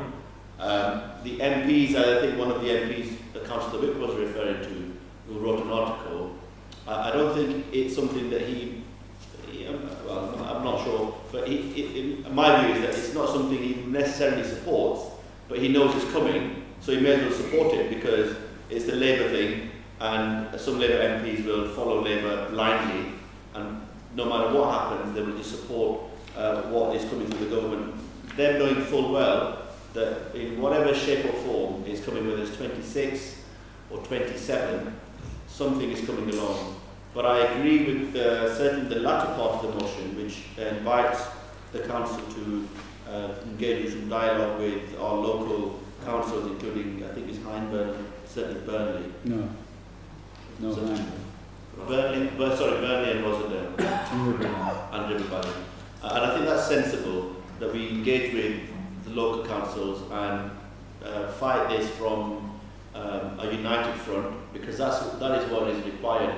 Whether we are listened to or not is a different thing. Because what we don't want is be in a similar position where even if we are in part of the super council, for example Blackburn, we are still towards the bottom of the pecking order. The whole point of devolution is to empower local council or local democracy. Will it do that? I'm not sure. I hope I'm wrong in that. But this is not the devolution that the government is proposing or singing its praises. I don't think in the current format that's what we will actually get in reality. And I think Councillor Whip described it as a disastrous step, and I agree with him that in its current format it is a disastrous step. If it's not been thought out properly, we will walk into another situation where we are controlled by a bigger super council where we simply have no say in what happens again. Just finally, in terms of one of the issues Councillor Whip raised, I think it was Tom Whip, who said, in terms of the white paper, what the white paper says is that we should listen to councils and we want councils to come forward with proposals. And I think we will see from here if actually the government listens to the proposals made by this council. The cynic in me thinks actually they've made their mind up already, they're just going through the motions, asking for views, asking for consultations, and say in 6 months' time or whenever it is, I'm not sure what the deadline is or the timeline is, they will just railroad it through in the way that they want rather than the way that local authorities or local MPs actually want. Thank you, Chair. Councillor Mr. Stone. Thank you, Mr. Mayor. Many years ago, in fact about 40 years ago, when I was a first year undergraduate studying politics, one of the compulsory courses was a course on political concepts, and so the course was taught by Dr. Duncan Allison, who coincidentally was born and brought up in Colne. And as an aside, and I'll get on to the main point, that as an aside, just in light of our long session about taxi apps, he liked to digress and talk a little bit about, he was a philosophy, politics, economics graduate from Oxford, and he said, one of my final questions in final exam in philosophy paper was, can time stand still? And he said, I got a first for this answer. I answered it in 7 words, and it's always relevant to think about should you start listening to the repeats of some of the debates that we listen to. Can time stand still? His answer was no, at least not for very long. One of the things that he taught on political concepts was devolution. Now, devolution is a fairly easy concept to grasp. I think everyone grasped this. I think even my cat can grasp this if I explain it to him. Devolution means simply the devolution of political powers and decision-making from a higher authority to a lower authority. So, to pick up Ash's point, of course, this government appears to have bizarrely conflated devolution and local government reform. And they come out with a devolution white paper. And what does it do? It doesn't talk about devolving any powers whatsoever. The first thing it says is, let's scrap borough councils. Scrap them. Create superunitaries. Create a massive 500,000 catchment. And this isn't devolution, it's an absolute perversion of the word. What it is shameless political gerrymandering. We even have Labour MPs fighting each other to arbitrarily draw lines around Lancashire for whatever purposes I cannot imagine, except for political purposes. Shameless gerrymandering. And so I support this motion like everyone else. In fact, I would like to see perhaps at some point we consider a local referendum, much as they have talked about doing in River Valley. I agree we need to be talking to appropriate authorities because this is about democracy. The Westminster government is founded on a wafer-thin veneer of political legitimacy. 32% of the vote, 60% of the seats. This government is on borrowed time already, and the longer that we can make these issues clear, because local government is the foundation stone of democracy.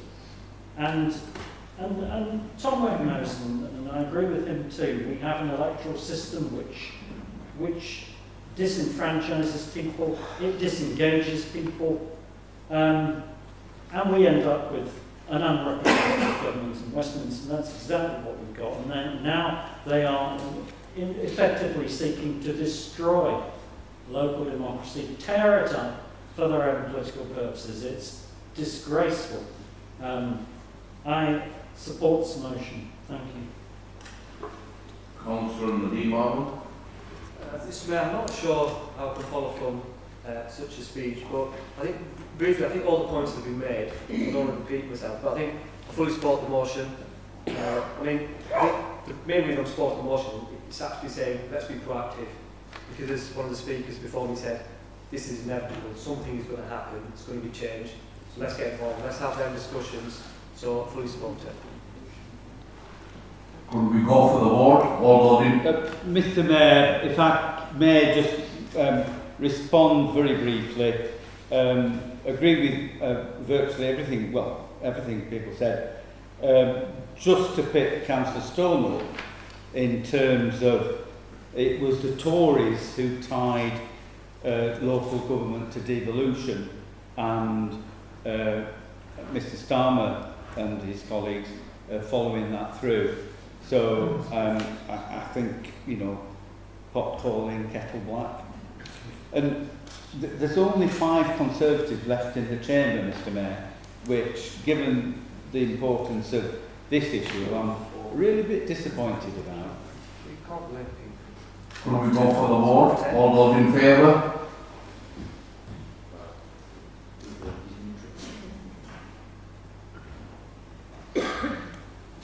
Against? Carried.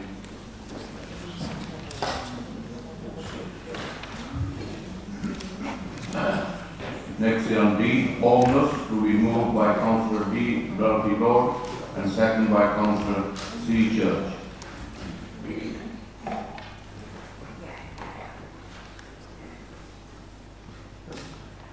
Thank you, Mr. Mayor. I'd like to present this motion to the council and hope that the council will support. So I'm sure you've already. This came about when I was talking to, James Foy from Curry on the Street rang me about somebody that was going to be made homeless. This person has learning disabilities, living on her own, and got into rent arrears of almost £6,000. So she was being evicted. But because of her learning disabilities, it didn't that much affect her, but she went to James, I think, she went to James, and they got to the bottom of it. But it turned out that this person doesn't have a support worker. Nobody was helping her. She was doing this on her own, but in fact she wasn't really doing anything. And that's the position she got into. So James got the ball rolling, and then James and I talked about it, and there's a lot of people that are in this borough that are slipping through the net and not getting the support that they need. So that's something that really needs addressing. There's an increase in homelessness that has been in the last few years, it's been Pendle.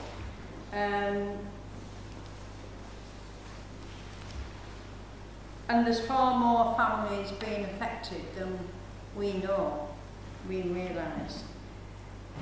Locally, there's a shortage of houses. There's no shortage of houses, sorry. There's a lot, but people are being told they can't house them. There's nowhere to put them, and that's another thing which I thought was dreadful. I talked to our housing needs officer, and this was about people being put into places not even in Pendle.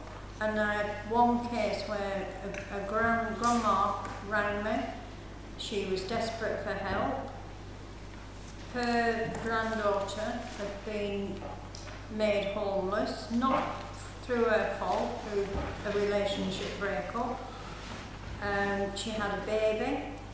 I think the baby was 16 weeks old at that time, and she was moved into a place in Bury. And all she had in this room was a kettle and a bottle warmer. That was it. That's all she had. And eventually, between us all, we managed to find her somewhere, and the family helped and got her somewhere to live. But she was there for weeks and weeks and weeks. So that's another problem. People are being moved out of the borough because there's that many people that need the spaces, and that's not right, because they're moving away from the families that want to help them. So going back to the people with learning disabilities, is there inadequate support for people in this position? I think there is an inadequate support. And if there is Lancashire County Council going to act? Pendle Council will be reviewing its provision in the new year. And we need to take a wider view of the causes of homelessness and find solutions. And I've noticed in Pendle that there's a lot of landlords selling their properties, and under section 21, I think that's going now, is it? I think that's going. No, nobody knows. No. Right. Okay. And they're just put out on the streets. If the families can't help them, sometimes they don't have families. So. Thank you, Dorothy Lord. I've never done that before. I wanted to add, there's always ping-ponging between the Conservatives and the Labour councillors. I want to say something about our no. So important connection is to our Labour councillor. Yes, there is. I agree. None of us. We've got 74 MPs now. Right. We have a second, please. I have finished. I know. Mr. Mayor, I'm very happy to second this motion. I'm entirely in support of everything Councillor Lord says. I would just like to refer to the second paragraph and the proposal that overview and scrutiny be requested to carry out a review of homelessness.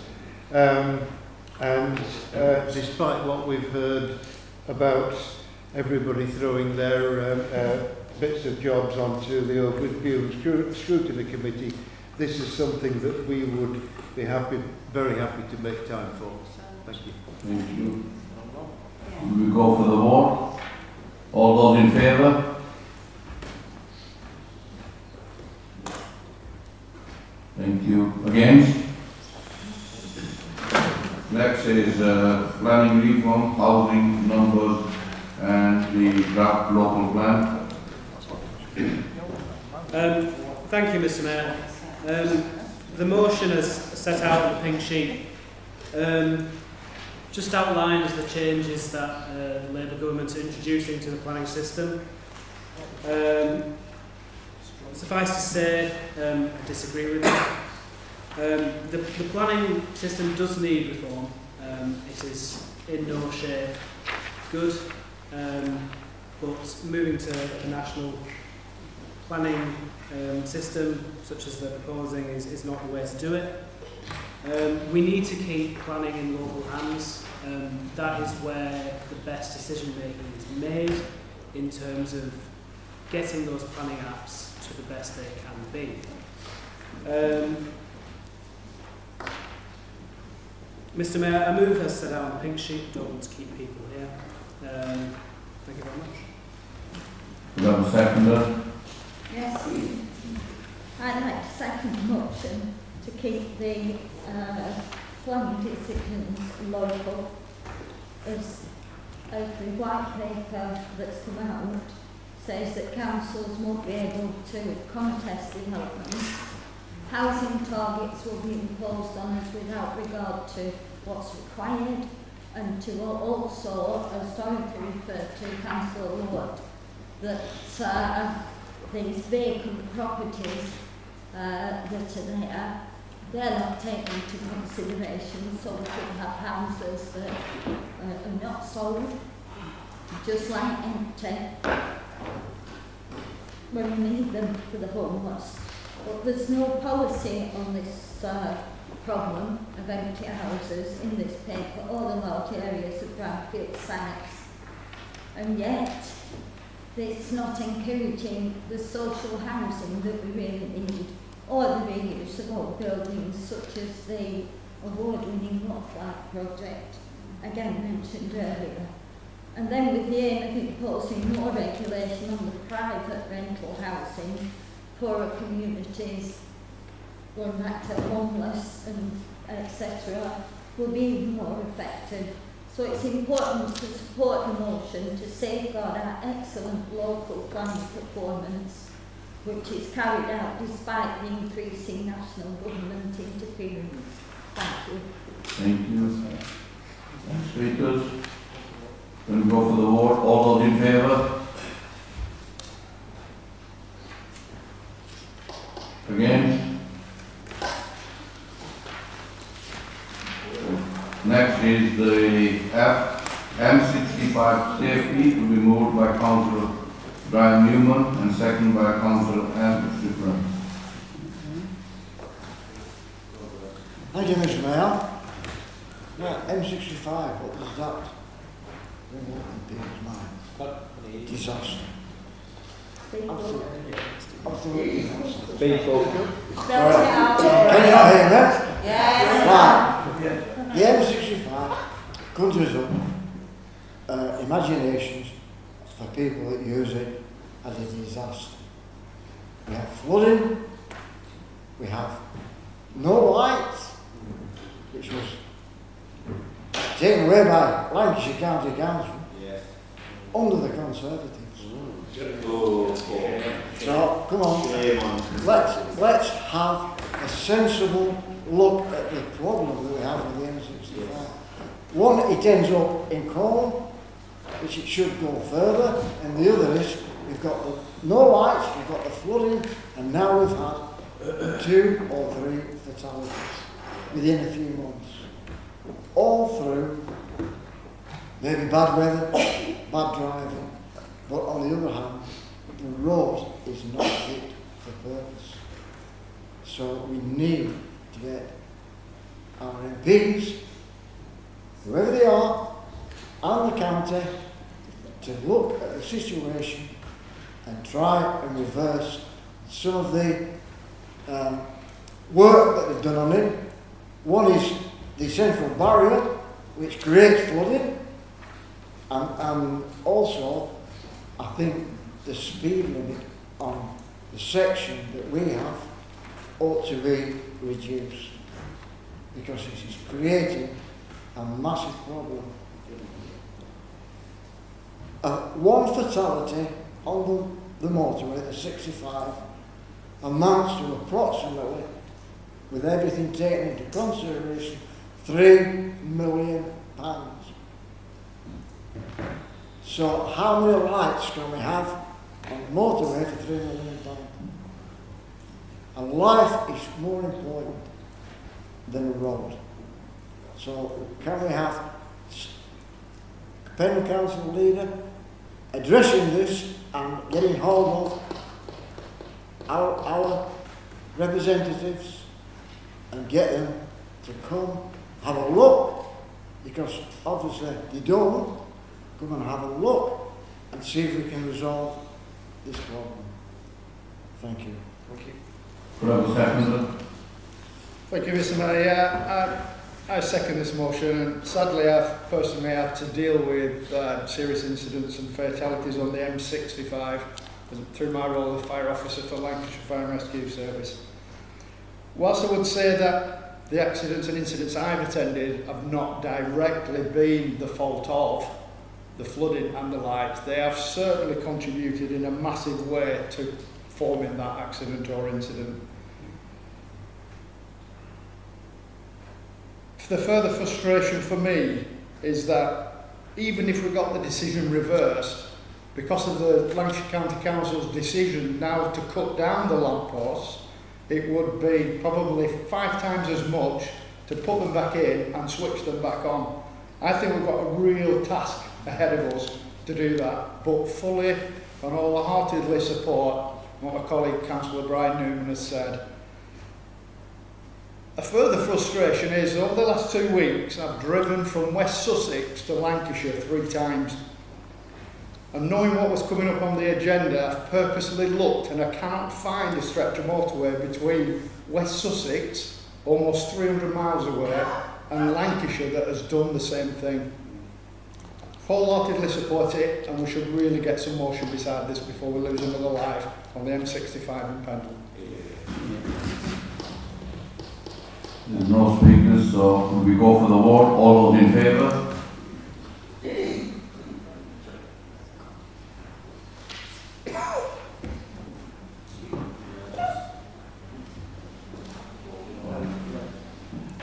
Anyone against?